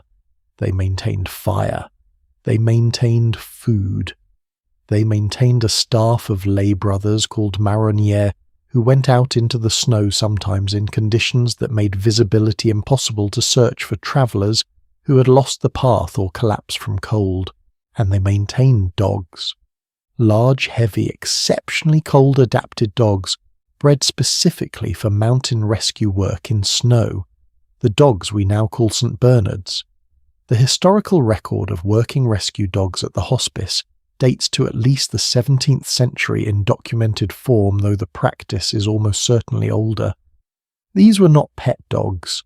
They were trained to locate travellers buried under snow by scent, to dig to lie on fallen bodies, to transfer warmth to bark to guide the human rescuers to the right spot. The image of a St. Bernard carrying a small barrel of brandy around its neck, used to warm stranded travellers, appears in art from the 19th century and is almost certainly more legend than fact. But the core reality behind the legend is entirely true. These animals saved lives, systematically, in some of the most hostile conditions in Europe, and the monks who trained them and sent them out into the blizzards, those quiet, cold, dedicated men at the top of the world, represent something that I find genuinely moving about the medieval impulse toward care. In the worst place in the worst weather, they built a house and kept a light burning. Down from the mountains and back into the lowlands, the medieval winter road brought travellers eventually to inns, and the medieval inn is an institution that deserves its own moment of honest examination, because the word inn in the 21st century suggests a certain level of comfort, a private room, a clean bed, perhaps a continental breakfast. The medieval inn offered none of these things as standard. What it offered was at minimum shelter from the elements, which in a winter journey was not nothing, it was actually everything. But beyond shelter, the conditions of a medieval inn varied so enormously, depending on the establishment, the region, and the prosperity of the traveller, that generalizations are almost meaningless. At the better end of the spectrum, inns catering to wealthy merchants, pilgrims of means, or travelling clergy, you might find a heated common room, a meal stabling for your horse, and a bed. One bed, which you would share with strangers. This was not considered unusual or improper. Sharing a bed with the unknown fellow travellers was simply the standard arrangement at most medieval inns, and accounts from travellers of the period suggest that it generated everything from genuine friendships to considerable irritation to occasionally theft. William Thorpe, an English traveller writing in the early 15th century, described the experience of sharing an inn bed in winter in terms that make it clear the primary concerns were in order: warmth, the avoidance of being robbed, and the quality of the other person's personal hygiene, not necessarily in that order. At the worst end of the spectrum, a medieval inn might be nothing more than a farmer's outbuilding with straw on the floor and a fire that the guests were expected to maintain themselves. Fleas were universal. Lice were nearly so. The historian Barbara Tuchman, writing about 14th century travel in Europe, described medieval road conditions as belonging to a world where comfortable travel was a contradiction in terms, and she was describing summer. So who actually travelled in winter? If the roads were bad and the passes were dangerous and the inns were miserable, who was out there? Several categories of people, as it turns out. Royal and noble messengers. The medieval postal system travelled year-round without exception. They carried letters and documents on behalf of kings, bishops, and great lords, and the urgency of their messages was precisely the point. A message that could wait for spring was not urgent. The ones that went in January were the ones that could not. These messengers rode in relays, changing horses at designated posts along major routes, covering distances that seem almost impossible given the conditions. In England, royal messengers in the 13th and 14th centuries were expected to cover between 30 and 50 miles per day in summer. In winter, that figure dropped, but not as dramatically as you might expect. The records of the English royal household show payments to messengers dispatched in December and January at rates reflecting the additional hardship of the journey, but not suggesting that winter travel was considered categorically impossible. It was harder, it was more expensive, it was more dangerous, it was done anyway, and then there were the pilgrims. Which brings me to something I find simultaneously baffling and deeply admirable. Medieval pilgrimage, the practice of travelling to sacred sites to venerate relics, seek miraculous healing, or fulfill a religious vow was theoretically a year-round activity. And some pilgrims did travel in winter. Not many. Not willingly as a rule. But accounts survive of individuals who had made vows. If I recover from this illness, I will walk to the shrine of St. Thomas at Canterbury in winter, and who kept those vows with a literal-minded faithfulness that makes you wonder in equal measures at their faith and their judgment. The pilgrimage to Santiago de Compostela in northwestern Spain, one of the 3 great pilgrimage destinations of medieval Christendom, alongside Rome and Jerusalem, attracted travellers from as far away as England, Flanders and Scandinavia. The routes across the Pyrenees mountains to reach it were in winter genuinely treacherous, and yet the pilgrim hospitals established along the route, precursors to the hospice tradition at St. Bernard, recorded admissions throughout the winter months. People came, cold, exhausted, sometimes injured, sometimes ill, and the hospitals took them in, fed them, warmed them, let them sleep, and sent them on their way. Winter travel in medieval Europe was at its heart an exercise in a specific kind of courage that I do not think we have a good modern word for. Not recklessness, not fearlessness, something more calculated than either. It was the courage of people who looked at the conditions clearly, who understood the ice, who knew the mountain, who had read enough weather signs to make an informed estimate of what the next 3 days might bring, and who decided, weighing the risk against the necessity that they would go anyway. They packed what protection they could. Heavy wool cloaks treated with lanolin to repel water, thick leather boots stuffed with hay for insulation, flasks of strong drink to warm the blood, iron crampons strapped to their footwear for grip on ice. Archaeological finds have confirmed these were in use by at least the 13th century.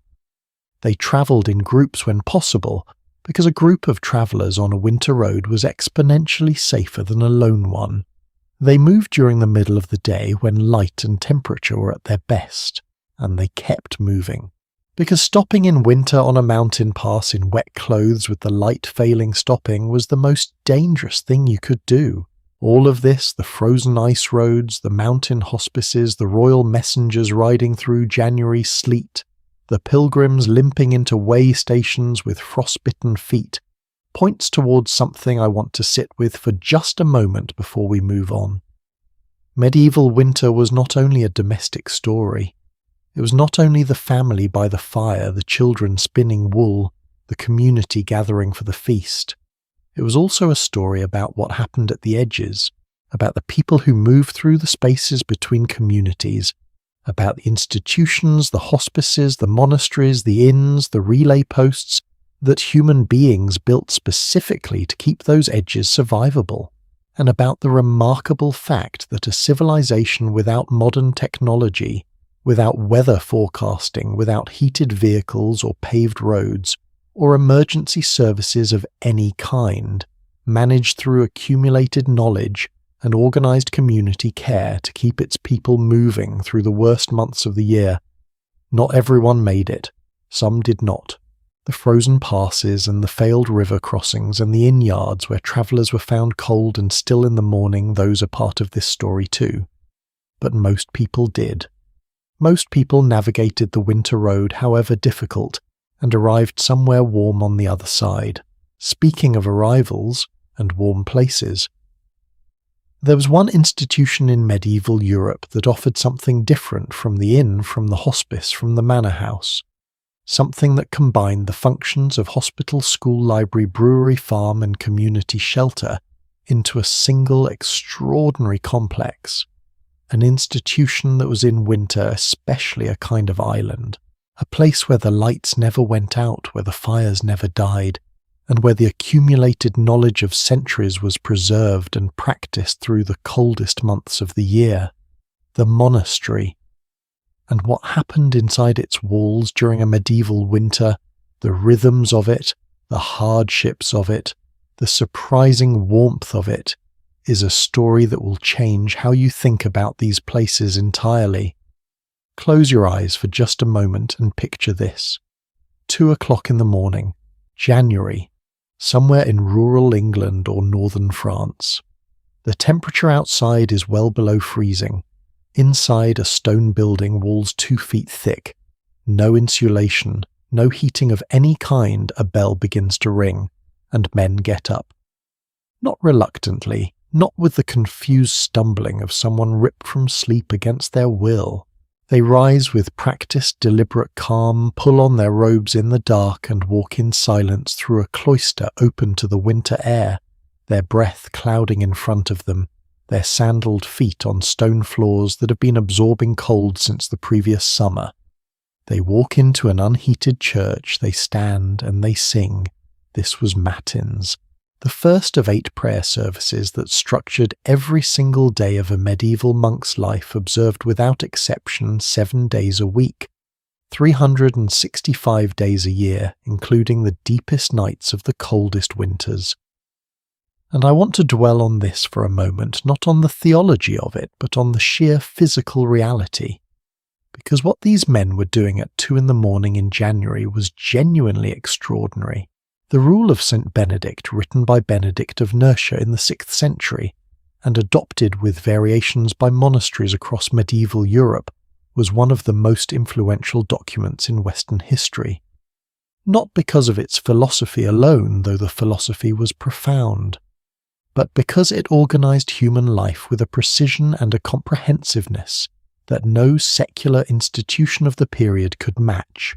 The rules specified when monks slept, when they prayed, when they worked, when they ate, and crucially for our purposes what they ate and how much.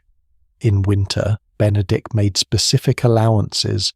He recognized that the cold shortened the nights and the days differently, that the body's needs in winter were not identical to its needs in summer, and he adjusted the schedule accordingly. In winter, the single daily meal was moved to early afternoon rather than evening, a concession to the reality that an empty stomach and a cold body were a dangerous combination by the time late afternoon arrived. An additional small portion of food was permitted in winter that was not permitted in summer. These were not extravagant gestures.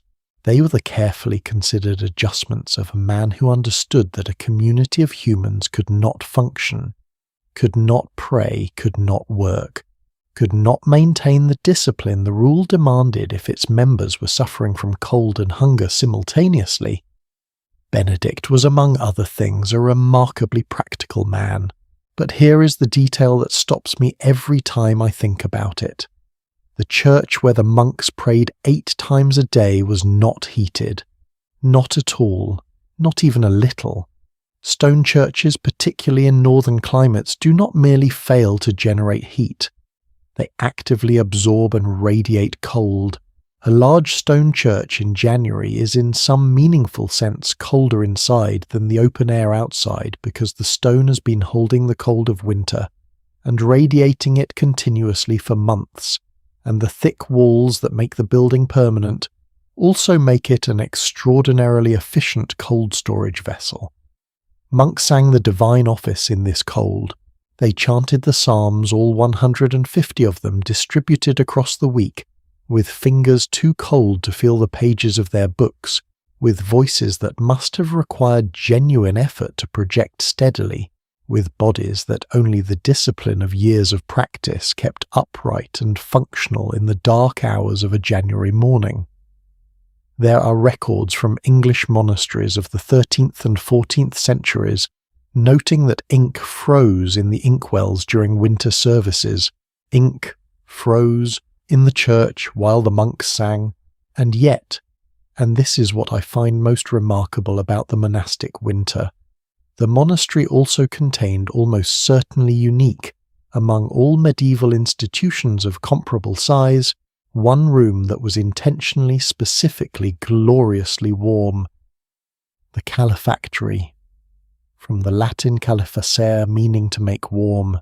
In a Benedictine monastery, the califactory was the single communal heated space, typically a room adjacent to the cloister, fitted with a fireplace, or sometimes a central hearth, where the entire community could gather for a defined period each day to warm themselves. In many monasteries, this was the only fire in the entire complex outside the kitchen, which meant that the califactory was not merely a warm room, it was a social institution. It was the place where monks were permitted to speak more freely.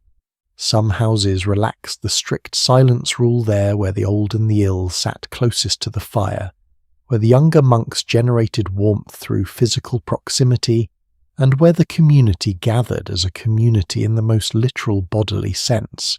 The califactory was also in many monasteries where the monks were permitted to care for their feet, to warm them, to treat the chilblains that were an almost universal affliction of medieval monastic life, to apply the rendered fat or herbal preparations that the infirmary dispense for chapped and damaged skin. Chilblains, for those who have not encountered them, and I hope none of you have, are a condition caused by repeated exposure to cold and damp without adequate protection. The small blood vessels near the skin contract in response to cold, and then when warmth returns suddenly expand too quickly. The result is itching, burning, swelling, and in severe cases open sores on the toes, fingers, heels, and ears. They are exquisitely painful. They were essentially universal among people who spent significant time in cold, damp conditions, which is to say among the majority of medieval Europeans, but perhaps most acutely among monks who walked barefoot or in sandals on stone floors in January. The califactory was where you went to feel your feet again. Let's walk now through the monastery's scriptorium in winter. The scriptorium was the room, or sometimes a series of carrels, individual enclosed writing spaces arranged along the walls of a larger room where monks performed the intellectual labour that medieval monasteries are perhaps most famous for, the copying of manuscripts. Scripture liturgical texts, the writings of the Church Fathers, classical Latin authors, medical treatises, legal documents, the preservation of virtually all written knowledge in Western Europe during the medieval period passed through the hands of monastic scribes. And those hands in winter were cold, genuinely debilitatingly cold. The scriptorium was not heated fire near parchment and ink, and dry wooden furniture was considered too great a risk. Scribes worked by the light of windows, which in winter meant they had perhaps 6 to 8 hours of usable natural light, and even that light was thin and pale and often interrupted by clouds. A scribe writing in January was working in cold that numbed his fingers after perhaps an hour, forcing periodic breaks to warm his hands in his armpits, or over a small brazier of coals that some houses permitted despite the fire risk. He was writing on parchment-prepared animal skin that contracted and became more brittle in cold and dry conditions, making it more prone to cracking or tearing if the stylus or quill was pressed too firmly. He was using iron gall ink that thickened and occasionally froze in temperatures cold enough to affect the church inkwells. And he was doing all of this in silence. The rule of St. Benedict mandated silence for most of the monastic day conversation, was permitted only in specific places at specific times. In the scriptorium, silence was near absolute, which meant that a room full of men performing one of the most intellectually demanding tasks available in medieval civilization, the accurate copying of complex texts in languages some of them only partially understood, did so without being able to ask a question, seek clarification, or even mutter under their breath when the ink went wrong. They developed instead an elaborate system of sign language. Medieval monastic sign languages were sophisticated enough to communicate specific requests for a particular book, for more parchment, for a drink of water, for the loan of a penknife to sharpen a quill without a single word being spoken. Monasteries in England, France and Germany each developed their own variant of this system, and some of the sign language guides survive. Reading them is like finding a window into a completely silent world full of careful, deliberate human communication conducted entirely through the hands. Now here is a question for you. If you had to describe the medieval monastery to someone who knew nothing about it, what would you say? It was a religious community, obviously. a centre of prayer and learning. But those descriptions, accurate as they are, do not quite capture the full picture, because a medieval monastery was also in winter especially a remarkably complete economic and social organism. It was a farm. Most monasteries of any size maintained substantial agricultural operations: gardens, orchards, fish ponds, sometimes vineyards, always livestock that provided the community with a significant portion of its food. The monastic garden in winter was not merely dormant, it was managed. Herbs that had been dried and stored in autumn were processed through the winter months, separated, powdered, combined into preparations used both in the infirmary and in the kitchen. The monastery's fish ponds, which provided a critical source of protein on the many fast days prescribed by the medieval church calendar, when meat was forbidden, required winter maintenance, clearing ice, monitoring water levels, ensuring the fish survived to be harvested in spring. It was a brewery. Monastic brewing was not the quaint hobby that modern craft beer culture has retrospectively romanticized. It was serious, skilled, industrial-scale food production. The monks brewed ale, and in continental European monasteries wine and sometimes beer, a different beverage in this period made with hops which provided both bitterness and preservative qualities that ale brewed without hops lacked. Winter was the optimal brewing season for certain styles because the cold temperatures allowed for slow controlled fermentation that produced a cleaner, more stable product. Monastic brewers understood this empirically centuries before microbiology explained why.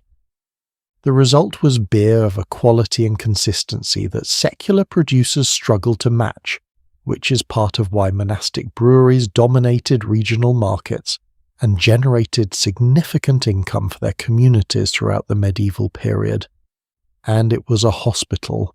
The monastic infirmary was in most medieval communities the only institution within a radius of many miles that offered anything resembling organized medical care.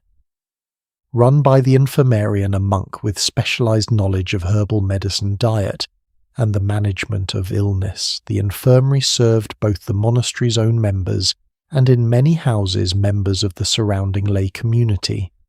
In winter, the infirmary was the busiest room in the monastery. Chilblains, respiratory infections, the various consequences of cold and malnutrition, all of these arrived at the infirmary door in January and February in quantities that the rest of the year rarely matched. And unlike the rest of the monastery, the infirmary was heated.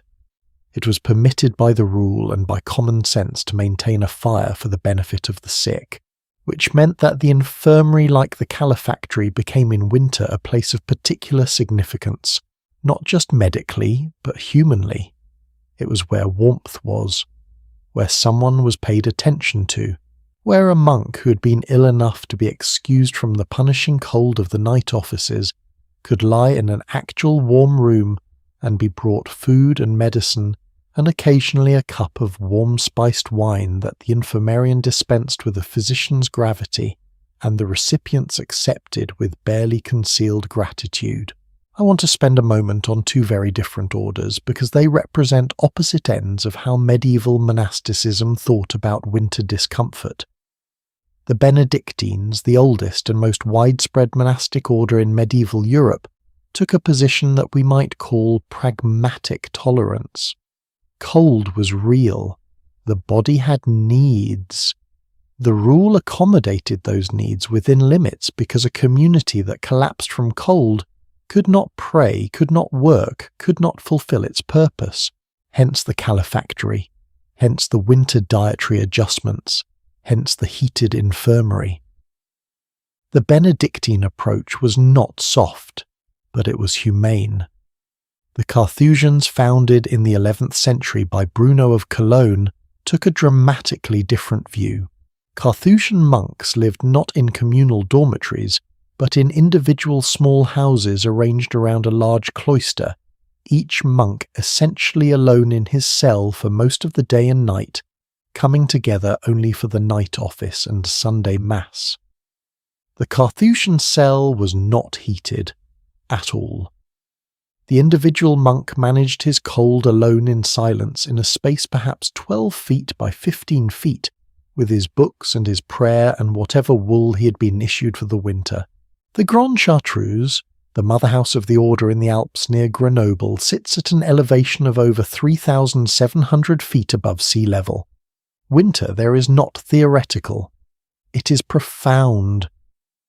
And the Carthusians chose it, deliberately, returning again and again to rebuild after avalanches destroyed the complex 7 times by some counts, because the cold and the solitude and the hardship were not incidental to what they were doing.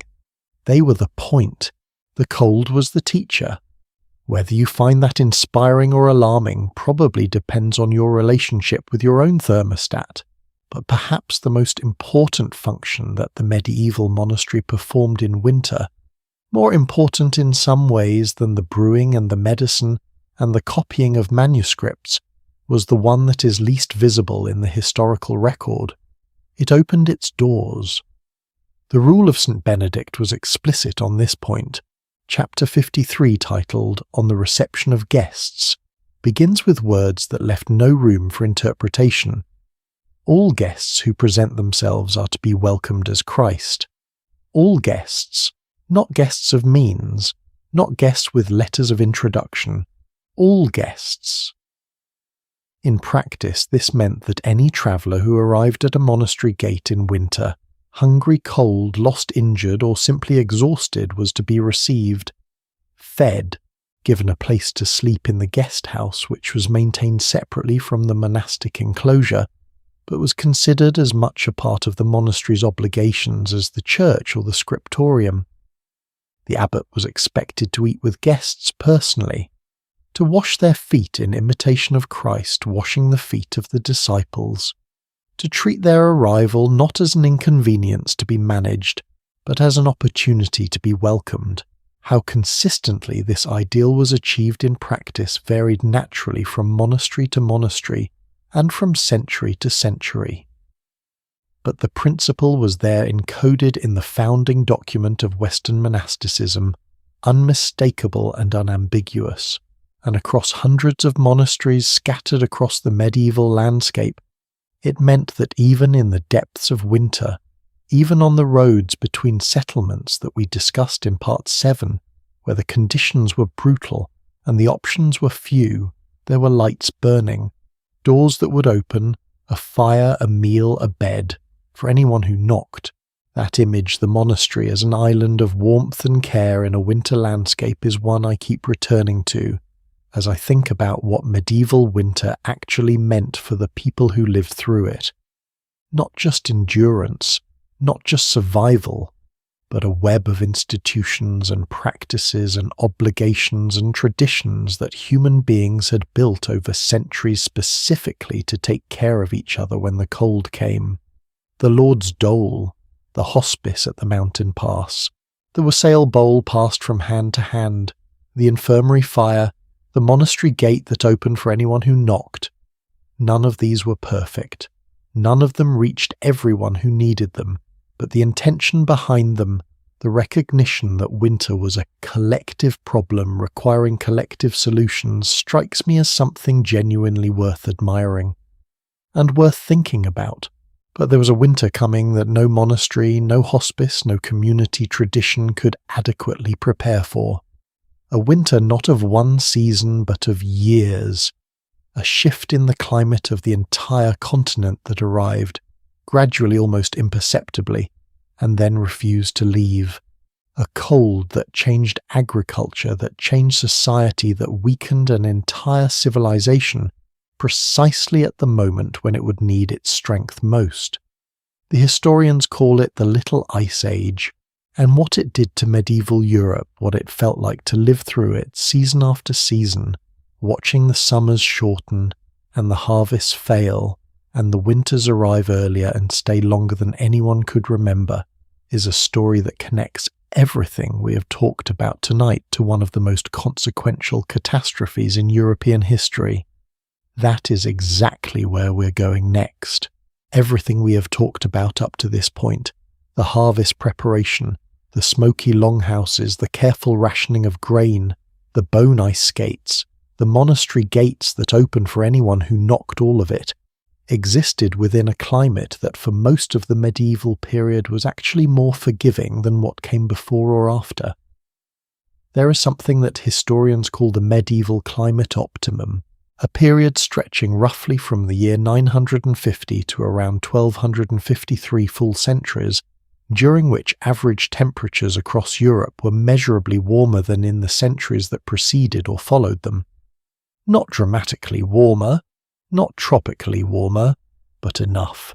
Enough to allow vineyards to flourish in southern England, a place that today struggles to reliably produce grapes commercially, yet produced them in the medieval period in sufficient quantities that English wine was shipped to France. Enough to allow Norse settlers to farm Greenland, actual farming of actual crops on land that is today permanently frozen. Enough to allow the population of Europe to nearly double between the year 1000 and the year 1300. That warmth was the foundation on which everything we have been describing was built. And around the year 1280, without announcement, without drama, without anyone fully understanding what was beginning, it started to end. The cooling came gradually at first. A slightly shorter growing season in the north, Alpine glaciers that had retreated during the warm centuries now pausing, then beginning almost imperceptibly to advance. Farmers in the uplands of England and Scotland finding that fields which had reliably produced grain for generations were now yielding less, then less again, then barely enough to justify the planting.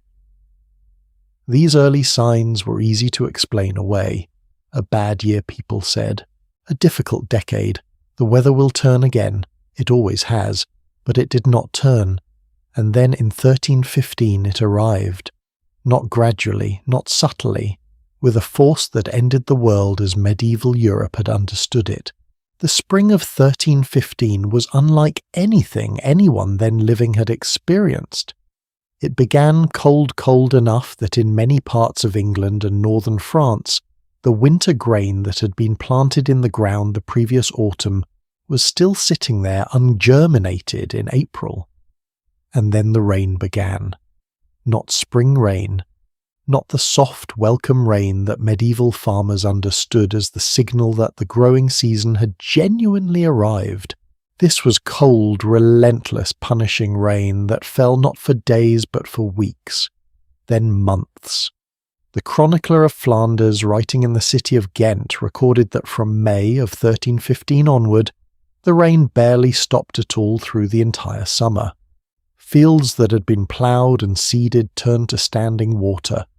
The grain that did manage to emerge from the waterlogged soil grew pale, stunted, and then before it could ripen was flattened by more rain. In the uplands where the thin soils drained poorly at the best of times, whole fields were simply lost. And then the hay. This is the detail that I think is most devastating, and it is the one that tends to get overlooked when people discuss the Great Famine. Hay.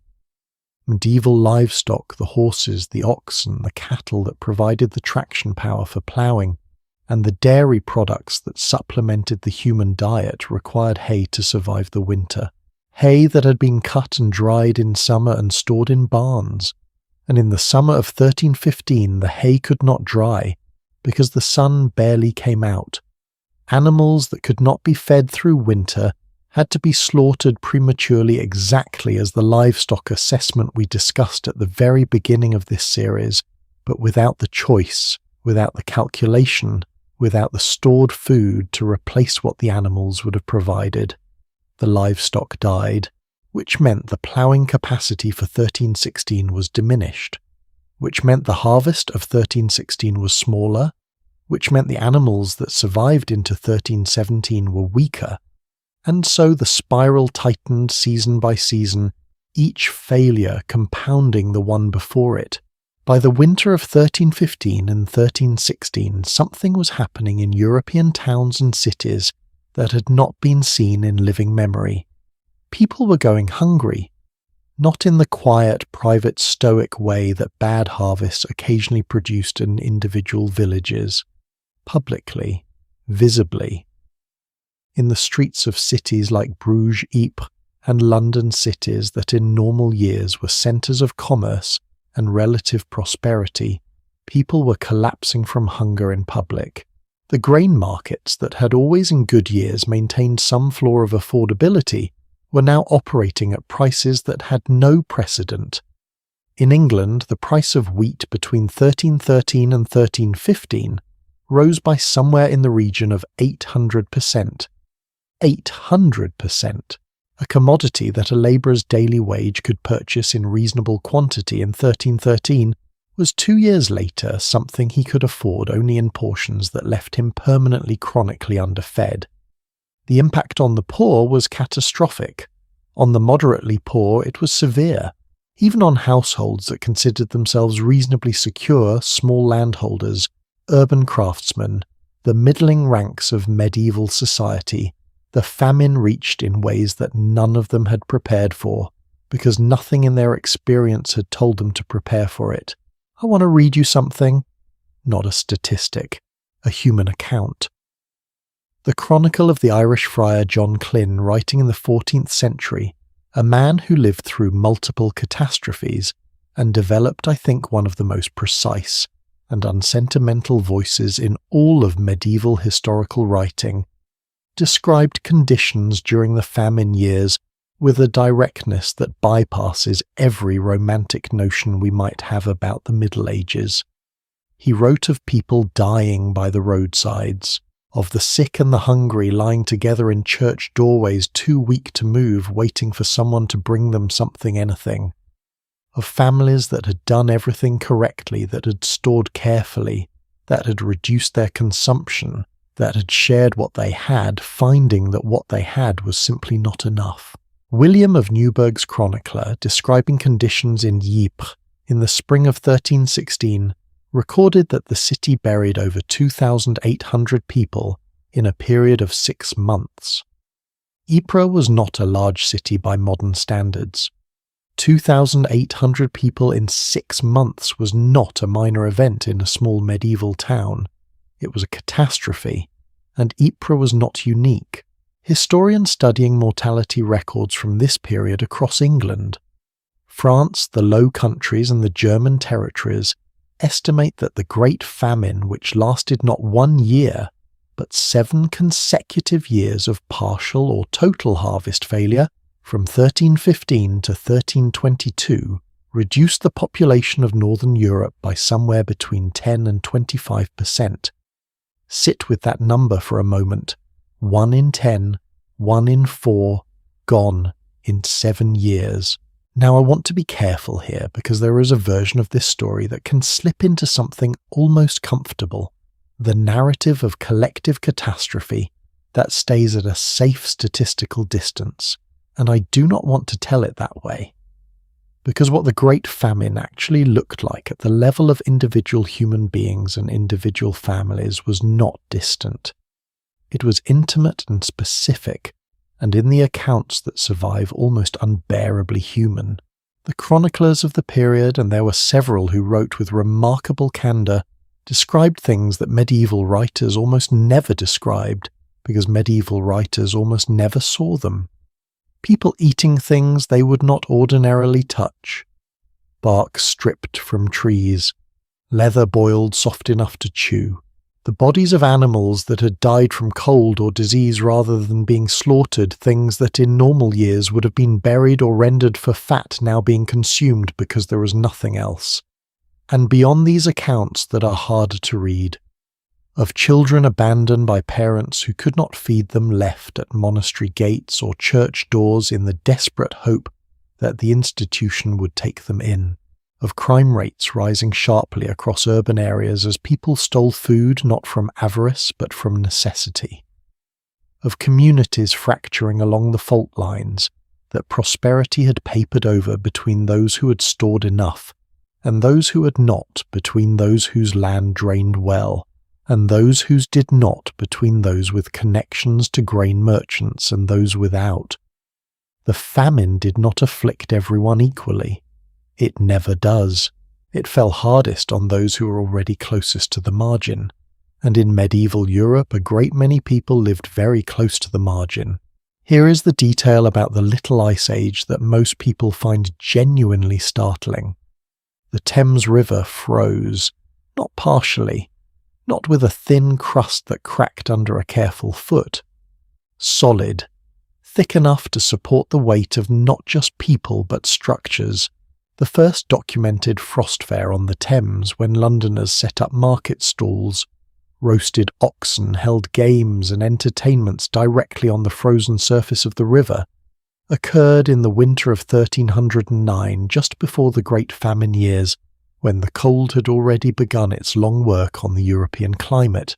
Later centuries would see more Thames freezings, and the frost fairs became increasingly elaborate. Printers set up presses on the ice, printing commemorative pamphlets that could be purchased as souvenirs of the bizarre occasion.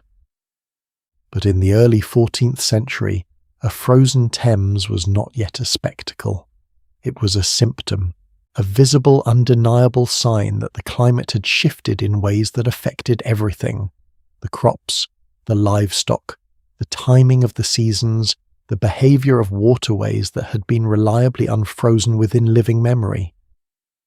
And it was a sign that the people of the time did not know how to interpret, because they had no framework for climate change as a systemic phenomenon.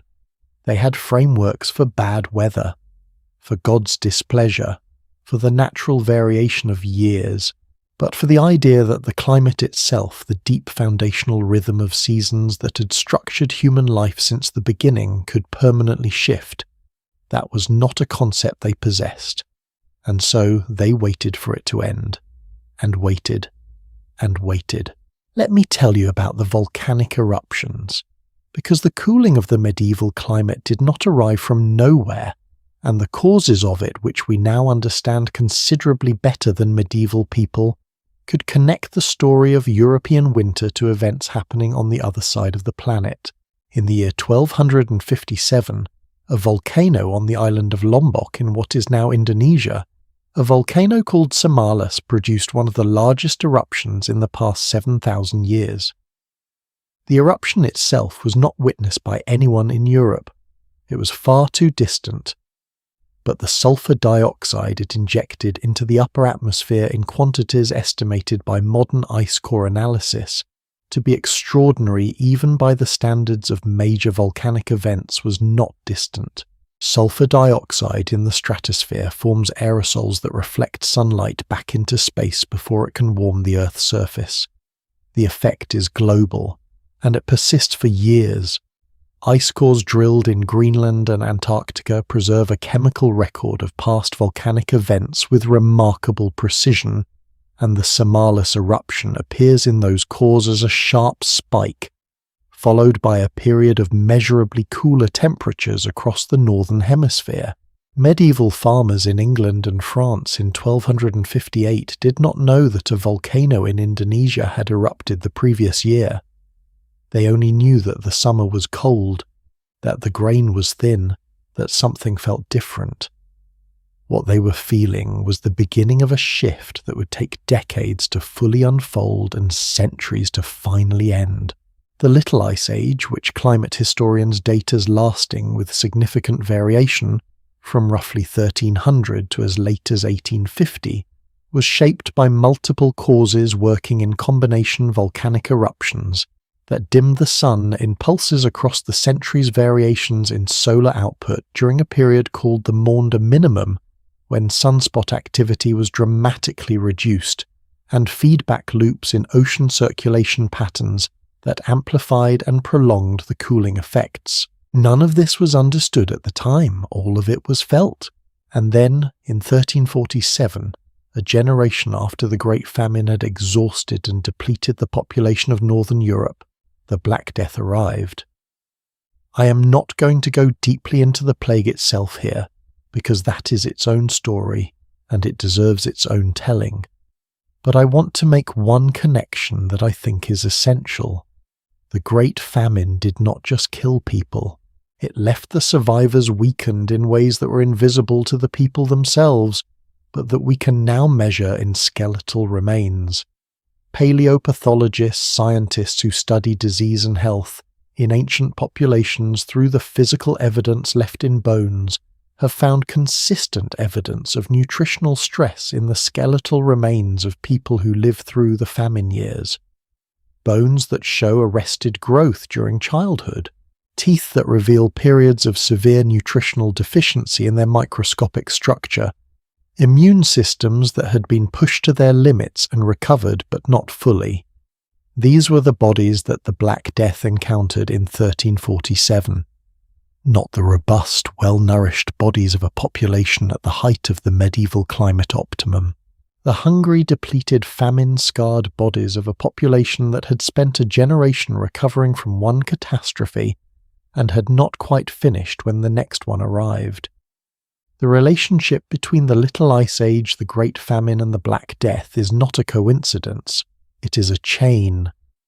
A terrible interlocking chain of events in which climate shaped agriculture, agriculture shaped nutrition, nutrition shaped immune capacity, and immune capacity determined survival. Winter, in other words, was not just a season in medieval Europe.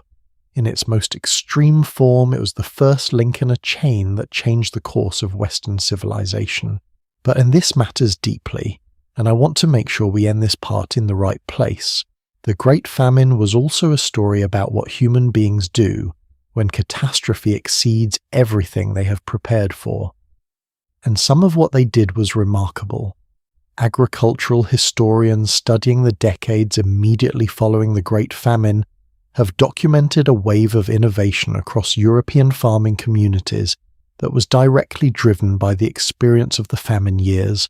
New drainage techniques in the Low Countries, the Flemish and Dutch development of systematic polder drainage converting coastal wetlands into productive farmland, accelerated dramatically in the post-famine period.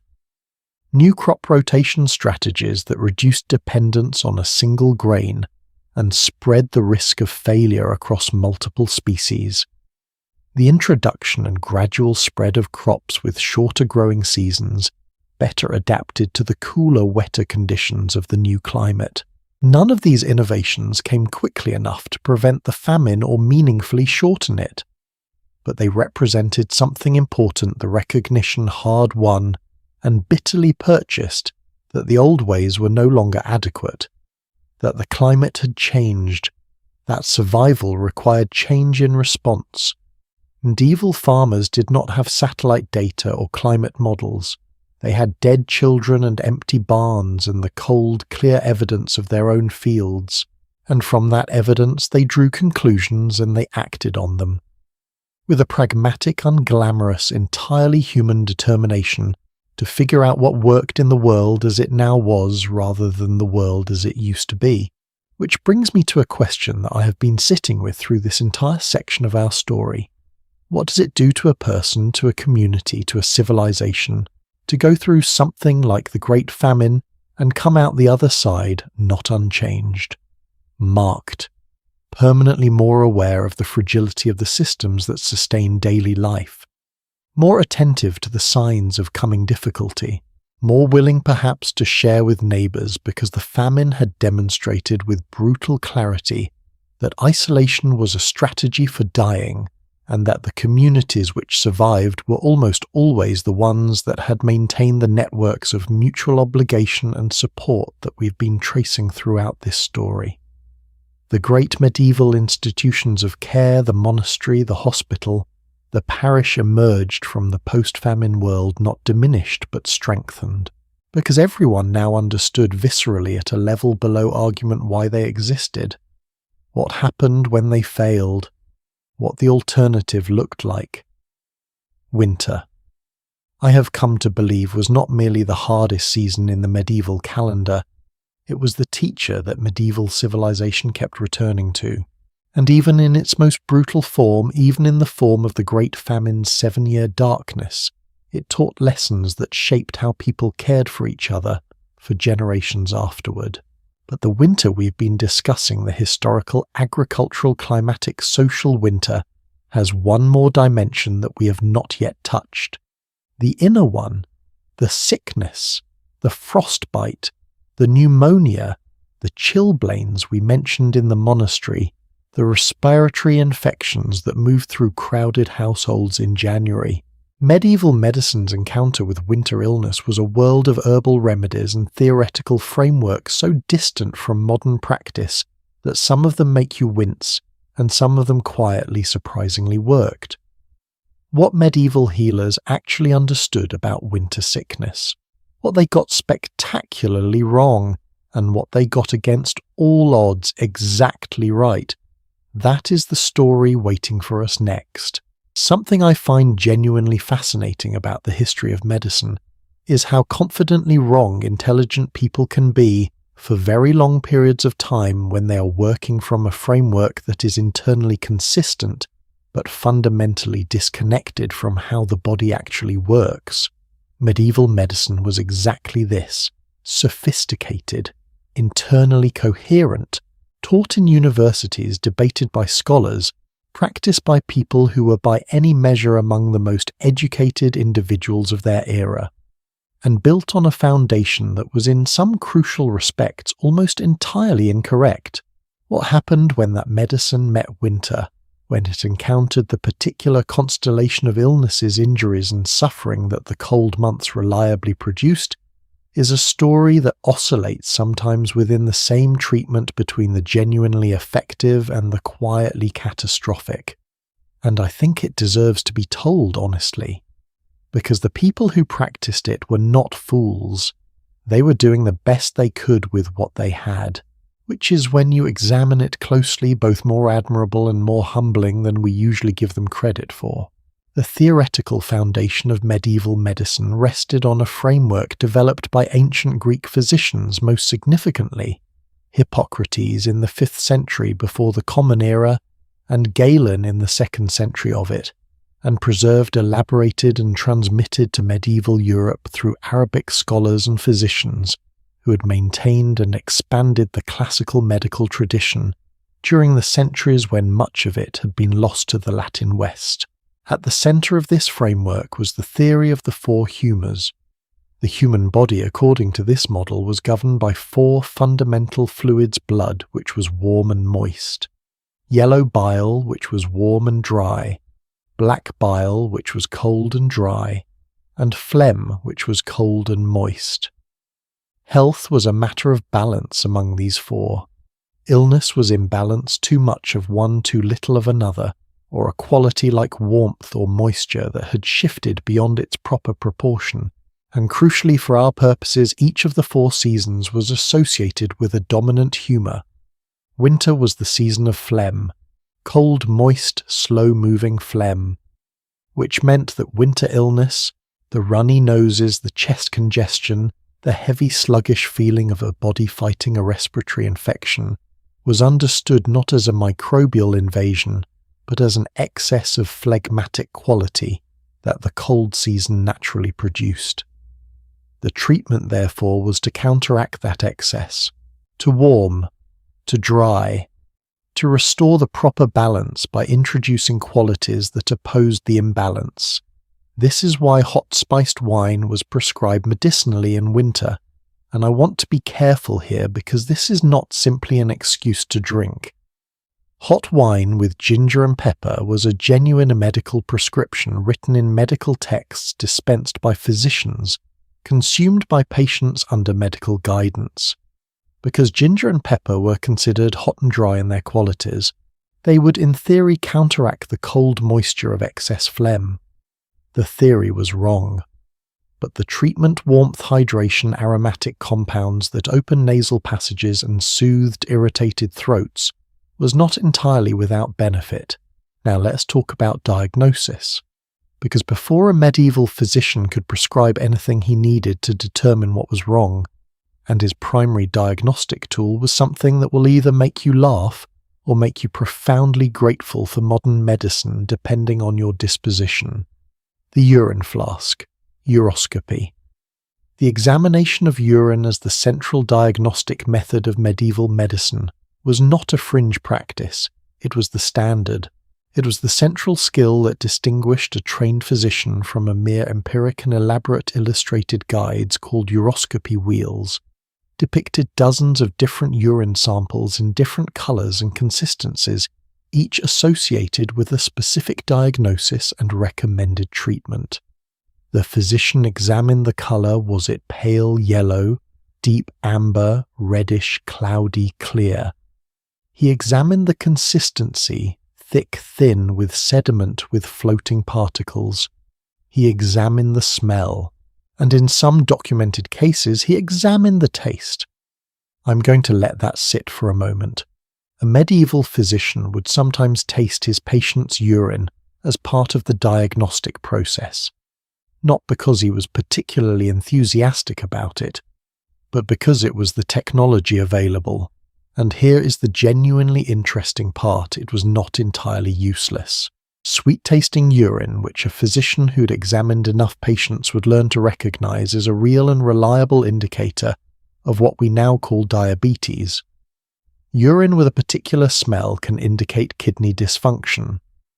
The correlation between urine characteristics and certain disease states is real. Medieval physicians had no idea why these correlations existed, but they had noticed them, and they had built them into a diagnostic system that in specific and limited ways worked. For winter specifically, the illnesses that a medieval healer encountered most frequently fell into several recognizable categories. Respiratory infections, what we might now call influenza, pneumonia, bronchitis, were described in medieval medical literature under various names, the most common being lung fever or cough of the chest. The treatments recommended were a mixture of the genuinely helpful and the actively harmful.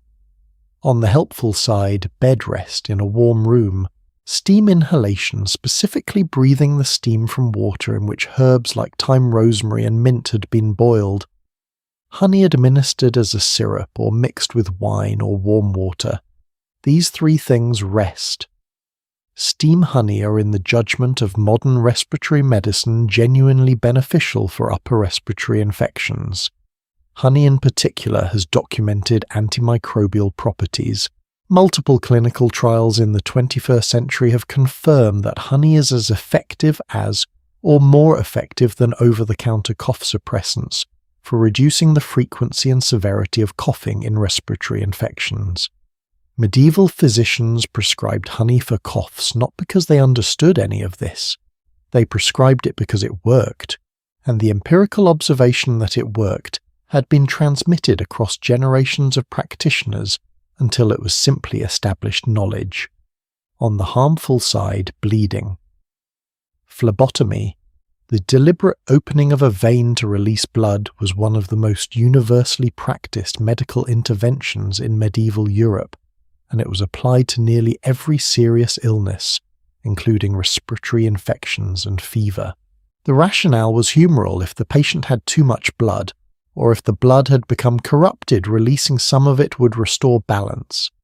The reality was that removing blood from a patient already fighting a serious infection, already putting extraordinary demands on every system in the body, made them weaker, not stronger. Not every patient bled for a lung fever died as a result. Many recovered despite the treatment, but for patients who were already severely compromised, the elderly, the very young, those weakened by famine or previous illness, bleeding in winter was a genuine and measurable harm. Medieval physicians were not monsters for prescribing it. They were following the best available evidence within their framework. But the framework was wrong, and in winter, when the margin between survival and the alternative was already narrow, that wrongness had consequences. Frostbite. This is the winter injury I want to spend some specific time on because the medieval approach to it illustrates so perfectly the combination of insight and error that characterizes this whole period. Frostbite, the freezing of body tissue most commonly in the extremities, the ears and the nose, was common in medieval winter. Not just for travellers crossing the Alps or the Baltic ice roads. For ordinary farmers, craftspeople, soldiers, anyone who spent extended time in wet cold without adequate protection. The medieval treatment for frostbite was a source of genuine controversy among practitioners of the period.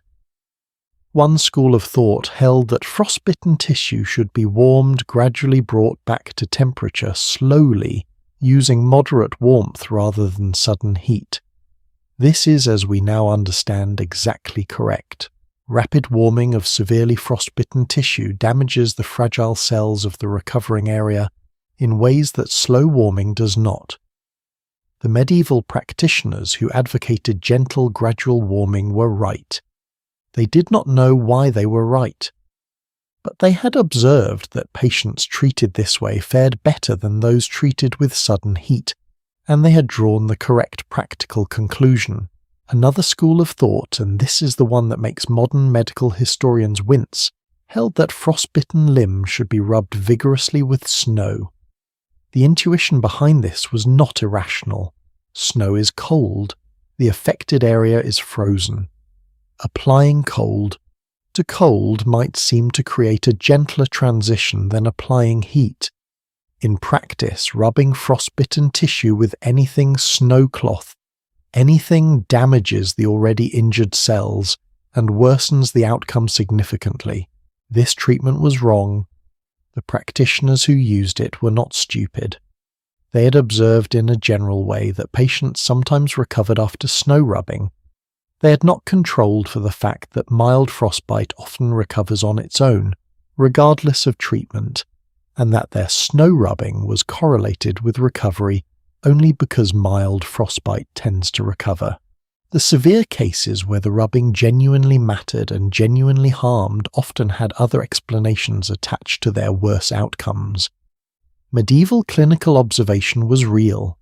Medieval clinical methodology was by modern standards profoundly limited. I want to tell you about a woman. Because this story, like so many of the best stories in medieval history, has a woman at its centre whose name most people have never heard. Hildegard of Bingen. Born in the year 1098 in the Rhineland of what is now Germany, she entered monastic life as a child and eventually became the abbess of her own community. She was a composer. Her sacred music is still performed today and is considered among the most sophisticated of the 12th century. She was a visionary. She recorded elaborate mystical visions in illustrated manuscripts that have been studied by theologians and art historians for centuries. And she was a physician. Her medical writings, most significantly a work called Cause et Cure, meaning roughly causes and cures, contain descriptions of illness, plant-based remedies, and dietary guidance that are by the standards of 12th century medicine remarkably empirical. Hildegard's approach to winter illness was practical to a degree that is almost startling. She wrote specifically about the dangers of cold and damp on the body. She described what we might recognize as the lowered immune response that comes with cold exposure and nutritional depletion. She recommended specific warming foods spelt grain, which she considered among the most nourishing of all grains, and prescribed with an enthusiasm that suggests genuine clinical observation of its effects. She described the use of fennel for digestive problems that worsened in winter, of feverfew, a plant whose active compound parthenolide genuinely reduces inflammation for headaches and fevers, of lavender water for skin conditions. She was not always right. She worked within the humoral framework of her era, and some of her recommendations reflect that framework's limitations. But she was observing patients. She was recording outcomes. She was revising her understanding based on what she saw, rather than simply repeating received authority. In a period when most medical practice consisted of citing Galen and Hippocrates, as if no new observation was possible or necessary, Hildegard of Bingen was doing something closer to science. Let us talk about willow bark, because this is the medieval medicine story that more than any other illustrates the gap between understanding and effectiveness, and how that gap could be bridged by careful observation, even without the theoretical framework to explain why. Willow bark, the dried bark of salix trees prepared as a tea or decoction, and drunk, for fever, pain, and inflammation appears in medieval medical texts across Europe as a standard remedy for exactly those conditions. It was used by monastic infirmarians. It appears in the records of secular physicians. It was known to herbalists and village healers who had no formal medical training whatsoever. And it worked. It worked because willow bark contains salicin, a compound that the human body converts to salicylic acid, which is the active anti-inflammatory and analgesic molecule from which aspirin was later synthesized in the 19th century. Medieval healers who prescribed willow bark were, without knowing it, prescribing a primitive but genuine version of aspirin for fever, for joint pain, for the headaches and body aches of influenza, for the inflammation of frostbite-damaged tissue. They prescribed it because generations of observation had established that it helped, not because they understood salicin, not because they had any concept of the mechanism of action, because it worked. And that observation has been preserved, transmitted, and incorporated into medical practice, travelling from ancient Greek texts, through Arab scholars, through monastic herbaria, into the hands of a practitioner in 14th century Nottinghamshire, treating a farmer with a winter fever. Across 1,000 years of transmission, the core practical knowledge survived intact. Because it was true. Now, I want to be honest about something. Not all medieval medicine was willow bark and honey and steam inhalation. Some of it was, and I am choosing this word carefully, theatrical. Theriac, for example, the great universal medicine of the medieval and ancient world. Theriac was a compound preparation, a thick, dark, intensely aromatic paste that had been described by Galen as containing somewhere between 60 and 100 individual ingredients, including in its most prestigious versions the flesh of viper's opium and a range of plant materials from across the known world. It was expensive, extraordinarily expensive. In some cities its preparation was a public ceremony, the apothecary mixing theriac in the town square with civic officials as witnesses to guarantee the authenticity and completeness of the formula. It was prescribed for almost everything: fever, poisoning, respiratory infection, the effects of cold, basically any serious illness for which the physician wanted to demonstrate that he was taking the situation seriously. Did it work? The opium component would certainly have reduced the perception of pain and suppressed coughing. The other 60-plus ingredients, largely inert or at best mildly beneficial in isolation, but not meaningfully so in a mixture at the concentrations involved. Theriac was in significant part the most expensive placebo in the medieval pharmacopoeia. But here is where I want to resist the easy mockery. The placebo effect is real. We know this now in ways that medieval physicians did not, but that does not mean they were wrong to use it. A patient who believed they had received the most powerful medicine available, who felt the care and attention of a physician, who had gone to considerable trouble to obtain and administer that medicine, who experienced the warmth and authority of the therapeutic encounter itself, that patient was receiving something. Not what they thought they were receiving, but something. The belief that one is being cared for, that effective treatment has been administered, that the healer's knowledge stands between the patient and the illness. These are not nothing. They are measurable, reproducible, genuinely therapeutic. Medieval physicians did not have a clinical trial to tell them this, but they had generations of experience with patients who recovered after theriac. And while much of that recovery had nothing to do with the medicine, some of it, some real physiological fraction of it, may have had everything to do with the believing. There is one final element of medieval winter medicine that I think deserves its own quiet moment: the hospital. Not the monastic infirmary we discussed in Part 8, though thus a related institution, but the urban hospital. The most famous of the medieval period was the Hôtel Dieu in Paris, founded at least in its documented form in the 7th century, and continuously operating through the medieval period in a large building adjacent to the Cathedral of Notre Dame, The Hotel Dieu in winter was by any measure a place of extraordinary challenge. It was staffed primarily by Augustinian nuns women who had taken religious vows and committed themselves as an expression of that vow to the physical care of the sick. The work was intimate in ways that medical care today rarely requires.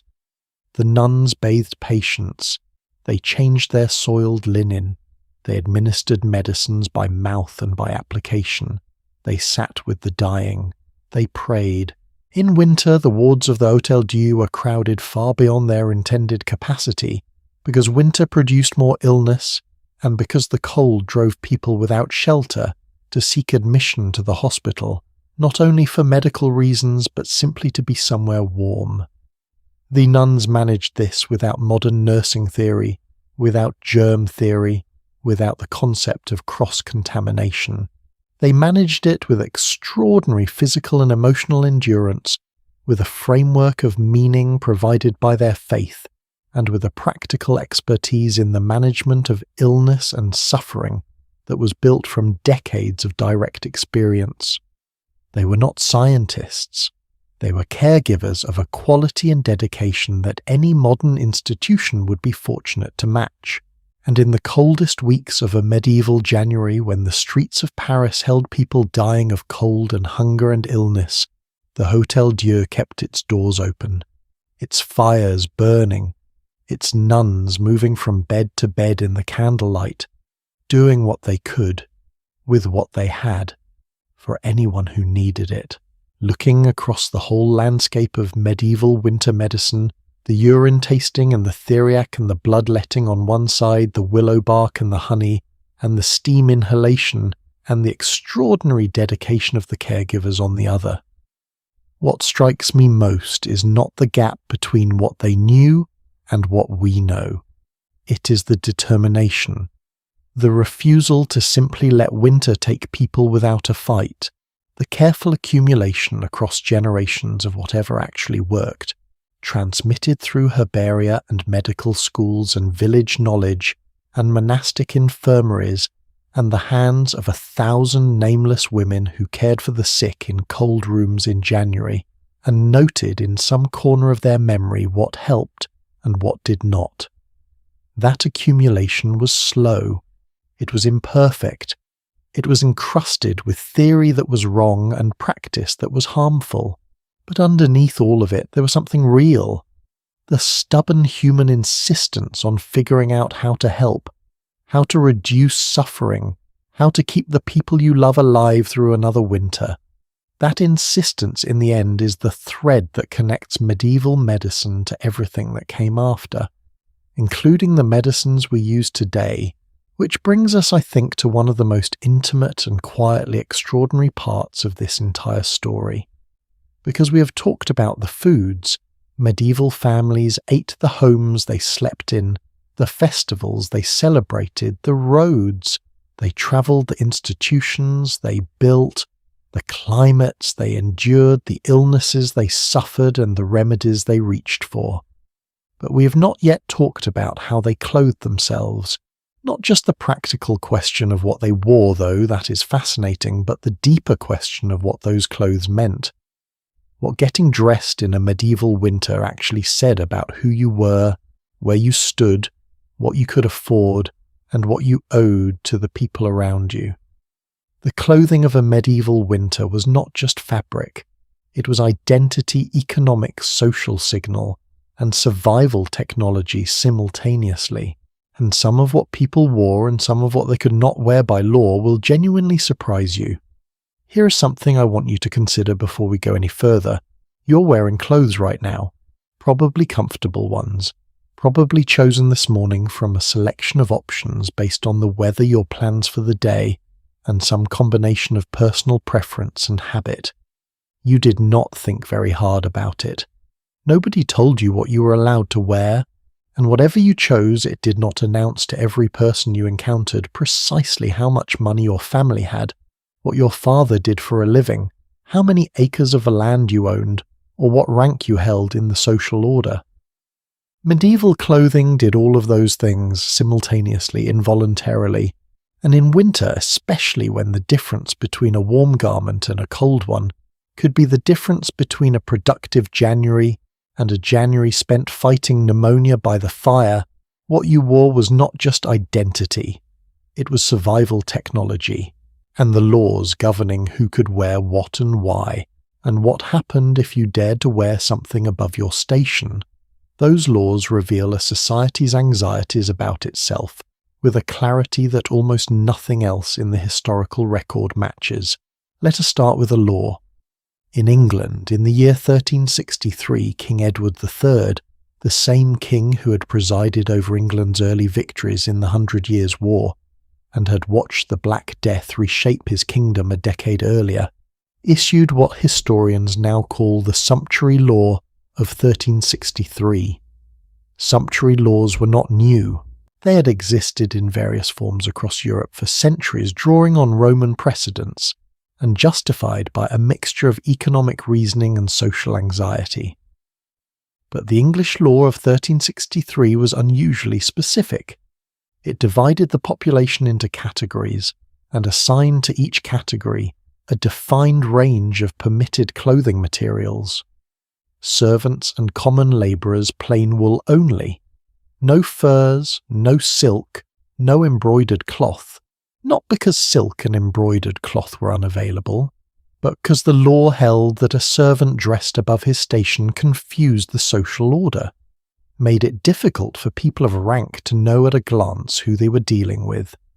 Craftspeople and merchants with assets below a specified value slightly better wool but still no fur lining except for lamb, rabbit and cat, the cheapest available pelts.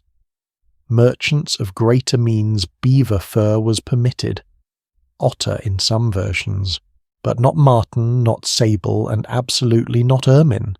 Knights and minor nobility marten fur permitted. The finer squirrel pelts called miniver were available to those of sufficient rank, and at the very top ermine. The white winter coat of the stoat with its distinctive black tail tip still seen today on royal and judicial robes was legally reserved for the highest nobility and royalty. Not reserved in the sense of being expensive, reserved in the sense of being forbidden to everyone else. If you were a wealthy merchant in 14th century London who had made enough money to buy 10 ermine-lined cloaks, you could not legally wear any of them. The garment was not beyond your means, it was beyond your rank. The distinction matters. Now here is the question I always want to ask when I encounter these laws: did they work? And the answer, as with so many medieval institutions, is partially imperfectly, and with a fascinating degree of creative circumvention. The sumptuary laws were notoriously difficult to enforce.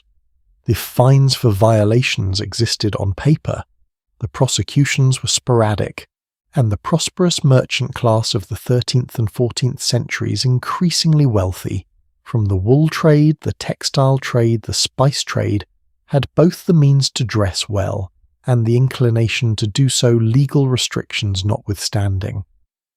What the sumptuary laws did accomplish, even when they were not strictly enforced, was to create a social grammar of clothing, a shared understanding of what different garments signalled, so that even in a world where not everyone followed the rules still shaped how violations were read. A merchant wearing ermine was not simply warm. He was making a statement, taking a risk, claiming something for himself that the law said he could not have, and everyone who saw him knew it. Wool.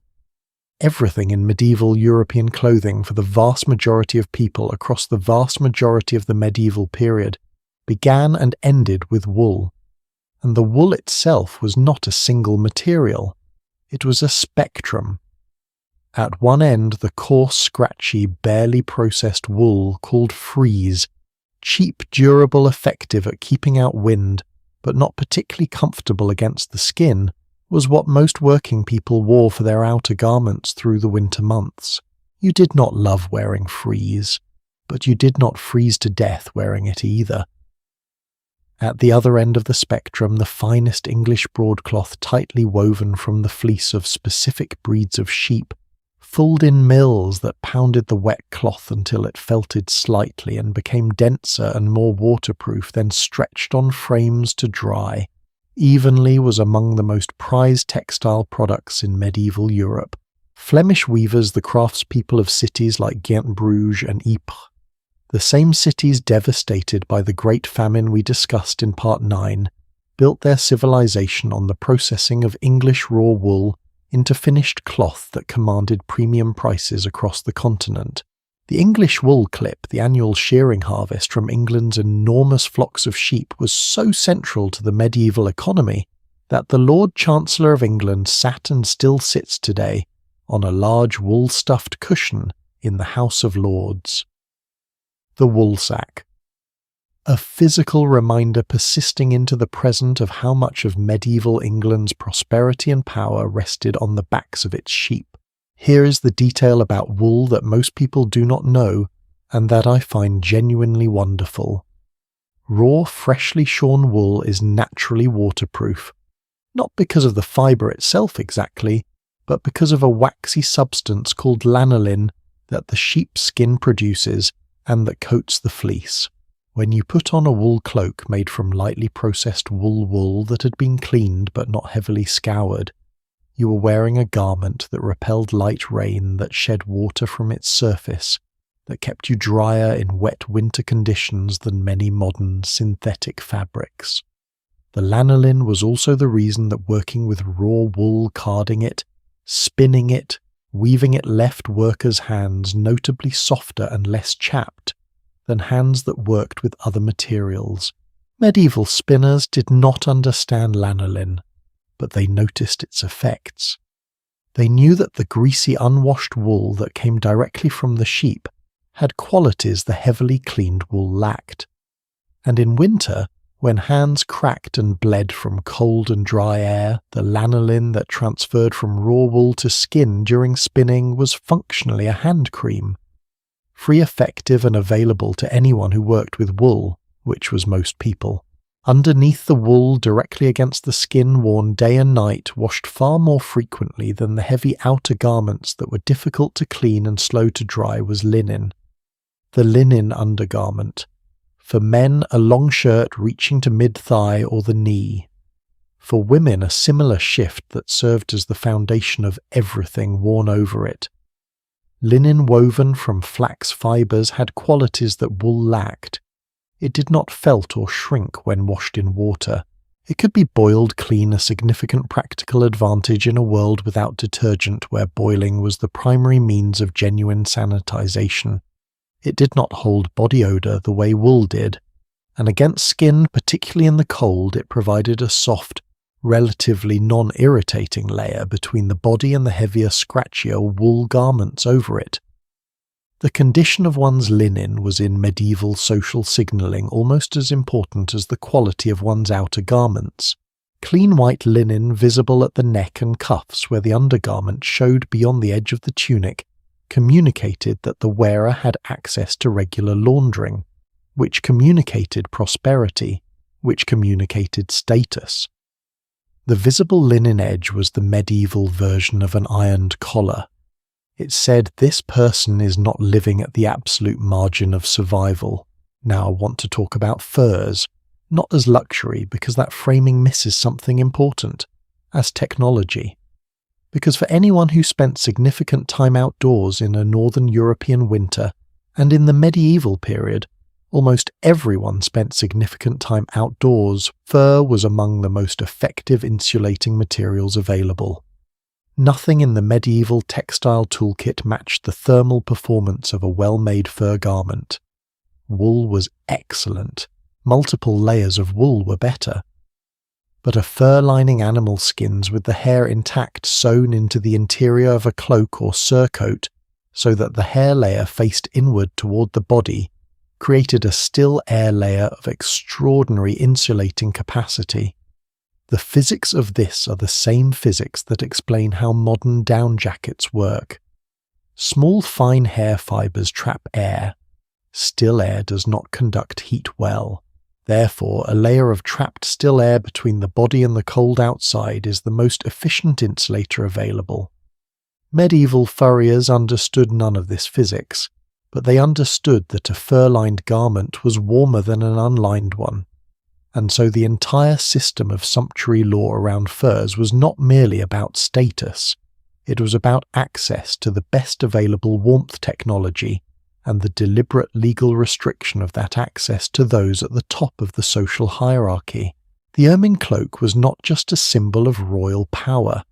It was in a very literal and practical sense among the warmest garments a human being could wear in a 14th century English winter. And the law that said only royalty could wear it was, among other things, a law that said the warmest coats are for the most important people. Everyone else makes do. For those who could not afford fur of any kind, which was most people, the solution was layering. And medieval layering was an art form. Consider the standard outdoor outfit of a prosperous peasant man on a cold January day. Starting from the skin, a linen shift, long-sleeved. Over that braze a loose short trouser-like garment in linen or light wool tied at the waist with a drawstring covering the body from waist to mid-thigh. Over the braze pulled up and attached by ties or leather points to the braze themselves, hose. Wool hose. Not knitted knitting as a widespread textile technique did not fully arrive in Western Europe until the 14th century, and took time to become common. Cut hose, meaning shaped pieces of woven wool cut on the bias at a 45-degree angle, to the weave, which gave the fabric a degree of stretch that made it conform to the leg without needing elastic. Over all of this, a wool tunic belted at the waist reaching to mid-thigh or the knee. Over the tunic in severe cold, a surcoat, a heavier overgarment sometimes lined with wool fleece or rabbit skin, and over everything the cloak, full length if available, hooded, fastened at the shoulder or the chest with a brooch or a simple pin. This was a system of thermal management that layered still air pockets between each garment, each layer trapping the warmth generated by the body before it could escape to the cold air outside. It was in its fundamental mechanics exactly what modern outdoor clothing designers aim for. Base layer, mid-layer, shell. The principles have not changed, only the materials have. The hood deserves its own moment because it is perhaps the most underappreciated garment in the medieval wardrobe. If you look at medieval illuminated manuscripts, those detailed illustrated books produced by the scriptoria we discussed in Part 8, you see hoods everywhere. On peasants working in winter fields, on merchants at market, on travellers on the road, on noblemen hunting, on almost everyone who was outside in cold weather. And the hood of the medieval period was not a simple piece of fabric attached to a garment. It was a versatile, multifunctional piece of clothing in its own right. The chaperon, the most fashionable version of the medieval hood from roughly the 13th century onward, was a hood with an attached short cape, covering the shoulders and a dangling point at the top called a liripipe, which could be worn hanging down the back or wrapped around the head for additional warmth. But here is the part I love most. The chaperon could be worn upside down. The face opening of the hood, worn over the top of the head like a brim, created a circular frame around the face. The cape portion fell down around the head like a crown, and the liripipe hung down like a jaunty tail. This upside-down configuration was not an accident. It was a deliberate and recognized style. Medieval fashion, in other words, had discovered the reversible garment, the item that could be worn in multiple configurations depending on the weather and the occasion. Several centuries before, modern outdoor clothing brands would market the same concept as an innovation. Let me ask you something personal just between us. When was the last time you thought about your shoes, not which ones to wear, but what they actually do for you? Because medieval shoes, and particularly the question of what people put on their feet in winter, is one of those topics where the gap between what we assume and what the reality was turns out to be surprisingly wide. The standard shoe of the medieval period was made using a technique called turnshoe construction. The leather was sewn inside out with the seam on the exterior of the finished shoe then literally turned right side out, which is where the name comes from, leaving a smooth, seamless interior surface against the foot. These shoes were elegant. They were well made. They were also in many cases genuinely inadequate for a wet winter landscape. Medieval shoes for most people had no heel elevation. The sole was a single layer of leather, perhaps reinforced with additional layers in the wear areas, which meant that in the mud and the slush and the snow of a medieval January, the foot was separated from the ground by roughly the thickness of a leather wallet. The solution was the pattern, a wooden platform, sometimes flat, sometimes raised on two crossbars like a very primitive platform shoe that strapped over the regular shoe and elevated the foot above the mud and snow. The pattern was the medieval galoche, the medieval rubber boot, the distinctly unglamorous but absolutely essential piece of winter footwear that the historical record, with its preference for recording things that were impressive rather than things that were practical, tends to overlook. Archaeological finds of patterns across medieval European cities, London, Amsterdam, Bruges, confirm that they were used widely by men and women across most social classes as the standard solution to the problem of walking on winter streets that were a mixture of mud, animal waste, discarded food scraps, and whatever had fallen from the sky recently. They clattered on stone. They got stuck in mud. They were not comfortable. They were indispensable. One last detail about medieval winter clothing that I want to share because it says something true and a little melancholy about the lives of ordinary people in this period. The washing problem. Wool, as I mentioned, was difficult to wash. It shrank in hot water. It took a very long time to dry days in cold weather, during which a garment hanging by the fire would occupy the warmth that the family needed and give up its own heat slowly and reluctantly. And in winter the practical result was that most outer wool garments were not washed for months at a time. Not because medieval people were indifferent to cleanliness, the historical record shows a genuine and consistent concern with personal cleanliness across social classes, and the linen undergarments were washed frequently precisely to compensate for the unwashed outer layers. But because washing a heavy wool cloak in January and then finding a way to dry it in a cold, damp house without either shrinking it or simply leaving it wet and cold for a week was a practical problem that did not have a good solution.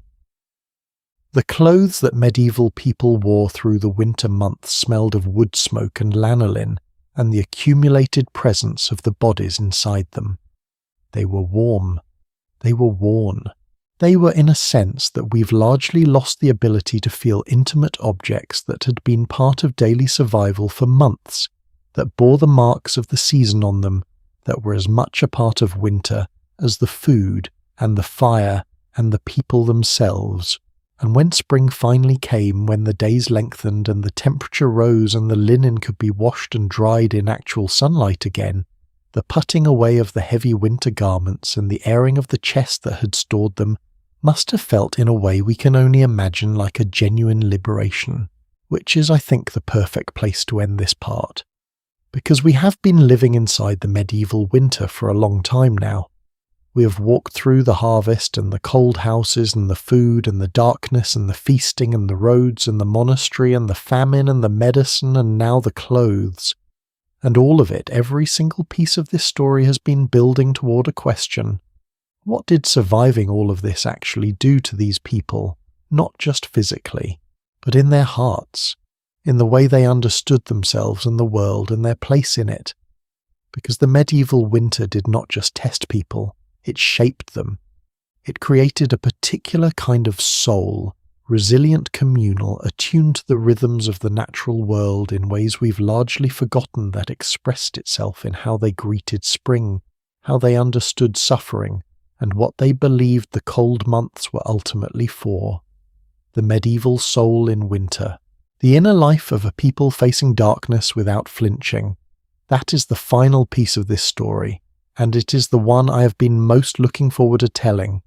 Somewhere around the 2nd of February, deep in the heart of a medieval winter, with the worst of the cold still ahead and spring still weeks away, something happened in churches across Europe that I think is one of the most quietly beautiful rituals in all of medieval life. Every candle in the church was brought to the altar. All of them. The great ceremonial candles that stood at the high altar, the smaller ones used in daily services, the personal candles that parishioners had brought from their homes. The priest blessed them all, and then one by one they were distributed back to the congregation, lit, carried out of the church, shielded by cupped hands against the February wind, and brought home. This was Candlemas, the 2nd of February, the feast of the presentation of Christ at the temple, and in the medieval liturgical calendar it was one of the most significant days of the winter season, not because of what it commemorated theologically, though that mattered deeply, but because of what it announced practically. Winter was exactly half over. The days which had been shortening since June and had reached their minimum at the winter solstice had now been lengthening for 6 weeks. Not noticeably yet, not enough to make the mornings feel different, but measurably, astronomically. The light was returning, and the blessed candle carried home from the Candlemas service was a physical object of hope, kept in the household, lit during storms or illness, or the particular 3 o'clock darkness of a February afternoon, as a reminder that the church had marked this moment, had said aloud that the turning had begun, that what was coming was not more winter, but less of it.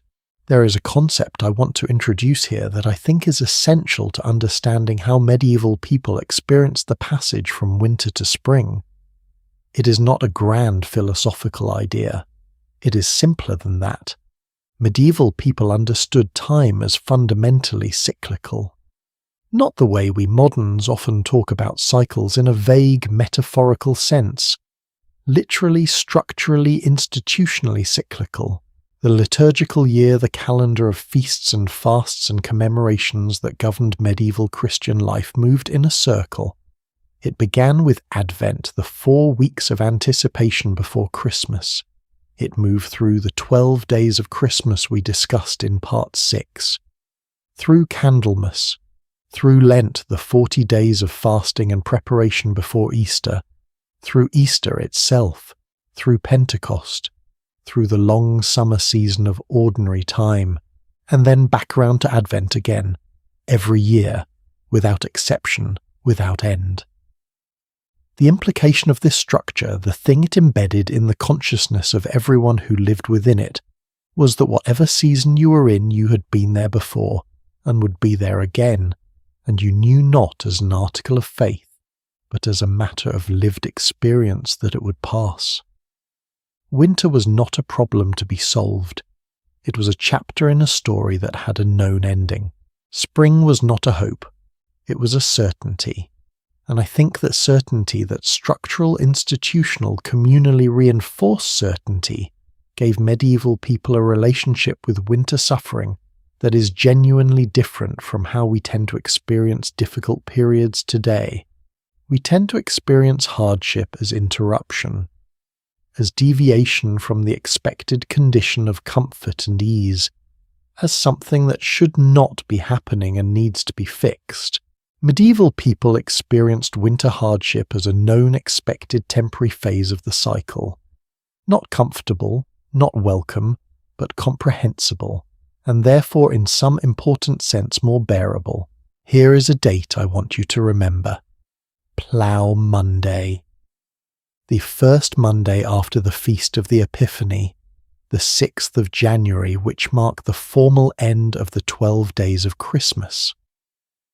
In medieval English agricultural communities, Plough Monday was the day the ploughs came out.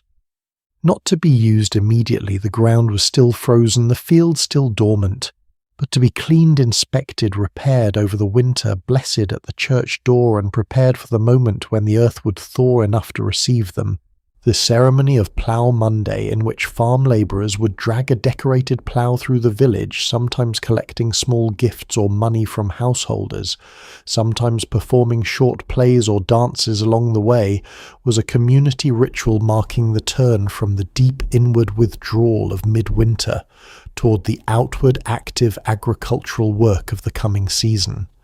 It said we are not done with winter, but we are done with waiting. Now we prepare. And preparation for people who lived as closely to the rhythms of agricultural necessity as medieval Europeans did was itself a form of hope. It was not passive. It was the active assertion that spring was coming and that when it arrived you would be ready. Let me tell you what Geoffrey Chaucer wrote. In the opening lines of the Canterbury Tales, composed in the 1380s, in the heart of the medieval period we've been inhabiting together, he described the arrival of April with a sensory richness that feels almost overwhelming after everything we have discussed. He wrote of the sweet showers that pierce the drought of March, of the west wind breathing life into tender young plants, of the small birds that make melody and sleep all night with open eyes, of people who long in their hearts to go on pilgrimage. I'm not going to quote him directly, his Middle English is a language unto itself, but the feeling of those lines, the sensation they produce even after 600 years is unmistakable. It is the feeling of a person who has come through something, who has endured months of cold and dark and limitation, and who now standing in the first warmth of an April morning is almost dizzy with the contrast. That is not the writing of someone who experiences spring as a pleasant change in weather. That is the writing of someone who has been in prison and just walked out the door. And the prison was winter, and the walking out was everything. Chaucer understood as a man of the medieval world that spring was not merely pleasant. It was a reprieve, a restoration, a proof that the darkness had not won. But let me ask you something before we go further. In all the parts of this story, the harvest and the smoky longhouses and the pottage and the darkness and the feasting and the mountain passes and the monastery bells and the famine and the medicine and the clothing, what has stayed with you most? What surprised you? What moved you, I ask? Because I think the answer is different for everyone, and I think that difference says something true about what each of us is carrying into the cold seasons of our own lives. For me, and I want to be honest about this, because this is not just history to me, it is something I think about. What stays with me most is the community. The deliberate, structured, culturally encoded insistence on taking care of each other. Not because medieval people were better than us, not because they were more virtuous or more generous by nature, but because they could not afford not to be. The isolated family died. The isolated village died. The community that shared and prepared and cared for its weakest members and kept its monastery gates open and carried its wassail bowl from door to door and made sure the widow had enough wood for January, that community survived. And survival in the medieval winter was the proof that you had done something right. I want to spend a moment with the specific physical sensory experience of the first signs of spring in a medieval village, because I think we have lost access to this. Not entirely, but significantly. The medieval farmer who walked out of his door on a morning in late February or early March and heard birdsong, actual birdsong after months of wind and silence, and the occasional crow was not experiencing a background detail. He was experiencing a relief so profound that medieval writers found it almost impossible to describe without reaching for religious language. The naturalist Gilbert White, writing in the 18th century, but describing a rural England whose rhythms had not changed significantly from the medieval period described in precise, wonderful detail, the return of specific birds to the village of Selborne in late winter, the chaffinch in February, the house martin in April, the cuckoo whose first call each spring was considered so significant that people noted in diaries the exact date they first heard it. For people who had lived in the relative silence and darkness of a medieval winter, who'd gone to bed at 5 in the afternoon for months, who had not seen green growth since October, whose sensory world has been compressed to the firelight and the smoky interior of a cold house. The return of birdsong was not a pleasant background sound. It was an announcement, a herald, evidence arriving in the most undeniable possible form that the world had not ended, that the cycle was keeping its promise. And then the Lenten fast. Here is the detail about Lent that has always struck me as one of the most psychologically interesting aspects of the medieval calendar. Lent, the 40 days of fasting and abstinence from meat and rich food that preceded Easter, fell in the late winter and early spring, February and March, which meant that medieval communities, after months of involuntary food restriction, caused by winter depletion of stores, entered a period of deliberate, voluntary, religiously mandated food restriction. You had been hungry because winter made you hungry. Now you were choosing to be hungry, as an act of faith, as an identification with suffering, as a preparation for the joy of Easter. I have thought about this for a long time, and I genuinely do not know whether it is brilliant or bewildering.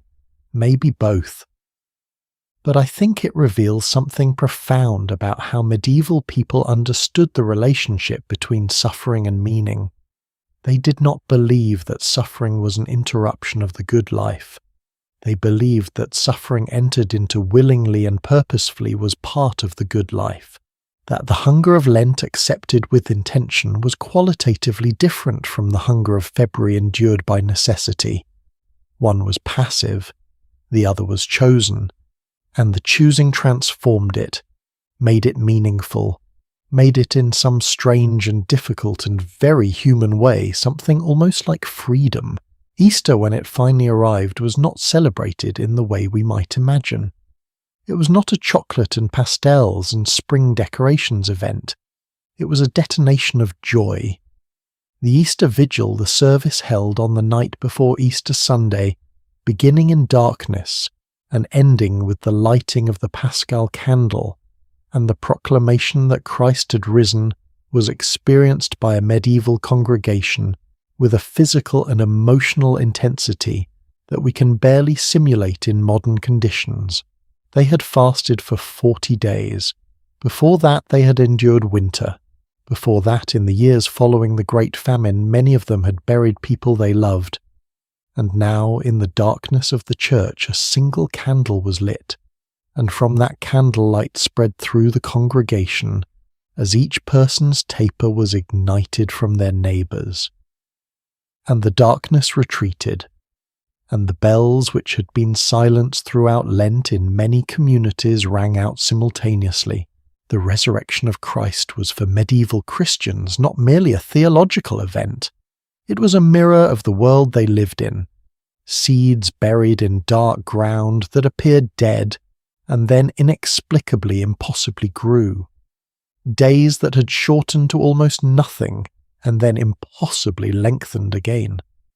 People who had suffered through winter and arrived somehow on the other side. The Easter proclamation. He is risen was in the medieval imagination inseparable from the spring that surrounded it. One announced the other, confirmed the other. Both said the same thing in different languages: death is not the end of the story. So what do we take from all of this? We've spent a very long time in the medieval winter together, and I think that is worth acknowledging. Because this has not been a comfortable journey. We have looked at real hunger and real cold and real loss. We have sat with the parents who carried their children to church for baptism in January, and sometimes did not bring them home again. We have walked the frozen passes and the dark monastery corridors and the streets of Ypres in 1316, and I think we owe it to those people, to all of them, the named and the unnamed, the ones whose accounts survive, and the ones who left nothing behind but the faint traces of their lives in bones and field patterns and old words to draw something real from their experience, not nostalgia. I am not suggesting that medieval winter was better than our heated, lit, food-abundant modern equivalent. It was not. But it taught things. consistently, reliably. Things that the removal of genuine winter difficulty has made harder for us to learn. It taught that community is not optional, that the isolated family dies and the connected community survives, and that this is not a moral lesson but a practical one proven in the coldest possible laboratory. It taught that preparation matters more than reaction, that the family that had calculated its grain and wood stores in October was the family that ate in February, and that no amount of ingenuity in January could fully compensate for carelessness in autumn. It taught that darkness is bearable, that 18 hours of night entered into with the right companions and the right practices, the stories, the prayers, the two-phase sleep, the songs, is not a catastrophe but a condition of human life that human beings are, it turns out, remarkably well adapted to navigate. And it taught patience, the specific practice structurally reinforced patience of people who knew that winter ended, not because they were optimistic, because they had the liturgical calendar and the returning birds and the lengthening days and the memory of every previous spring they had ever lived through. Winter ended. It always had. It would again. I think about this sometimes when my own winters arrive, not the meteorological ones, the interior ones, the periods of difficulty and uncertainty and the particular heaviness that settles in when you cannot see clearly what comes next. Medieval people had a word for it, or rather the medieval church had a word for the version that afflicted monks in winter, the acedia we discussed in part 4. But the ordinary farmers and craftspeople and children spinning wool by firelight had something the monks, for all their theological sophistication, sometimes lacked. They had each other, physically present, in the same room, around the same fire, sharing the same cold and the same warmth and the same smallness of the circle of light. And when the darkness was very deep and the winter was very long and the grain barrel was getting lighter and the spring felt impossibly far away, they told each other stories. They sang. They kept the fire going. They waited, together, and spring came, as it always had, as it always does. I have loved spending this time with you in the medieval winter, genuinely loved it. This series has taken us from the first frost of November all the way to the Easter bells of spring, through smoky longhouses and frozen alpine passes and candle-lit monastery corridors and frost fairs on the Thames, and the long, dark, extraordinary interior life of people who faced the cold with a courage and a creativity and a community spirit that I find, the more deeply I look at it, genuinely inspiring. And I really hope that somewhere in this long journey something landed for you. Something that surprised you, something that moved you, something that made you see your own winter, your own cold season, whatever form it takes a little differently. If it did, I would love to hear about it. Drop a comment and tell me which part of this story stayed with you. Was it the bone ice skates on the frozen Thames, the two-phase sleep and what people found in those quiet middle-of-the-night hours, the feast of fools with its donkeys braying inside the church, or maybe the grandmother teaching her granddaughter to spin by firelight, thread by thread in the cold? Tell me. Because those comments, your responses, your thoughts, your little pieces of connection are for this channel exactly what the wassail bowl was for the medieval village. The thing that goes from door to door. The thing that keeps the community warm. And if you have been watching without subscribing, please take a moment and subscribe now. There are more stories like this one waiting. Stories of the medieval world, of the ancient world, of the forgotten corners of history where ordinary people did extraordinary things with the ordinary materials of their ordinary lives. Stories that I think in the right quiet moment at the right hour of the night have the power to remind us of something we already know, but sometimes forget, that we come from remarkably resilient people, that the blood of winter survivors runs in all of us, that whatever cold season finds us, we have somewhere in our inherited human nature exactly what we need to get through it. The preparation, the community, the stories in the dark, and the absolute structurally certain knowledge that spring is coming. It always has. Thank you for listening tonight. Truly, sleep well, stay warm, and I will see you in the next story.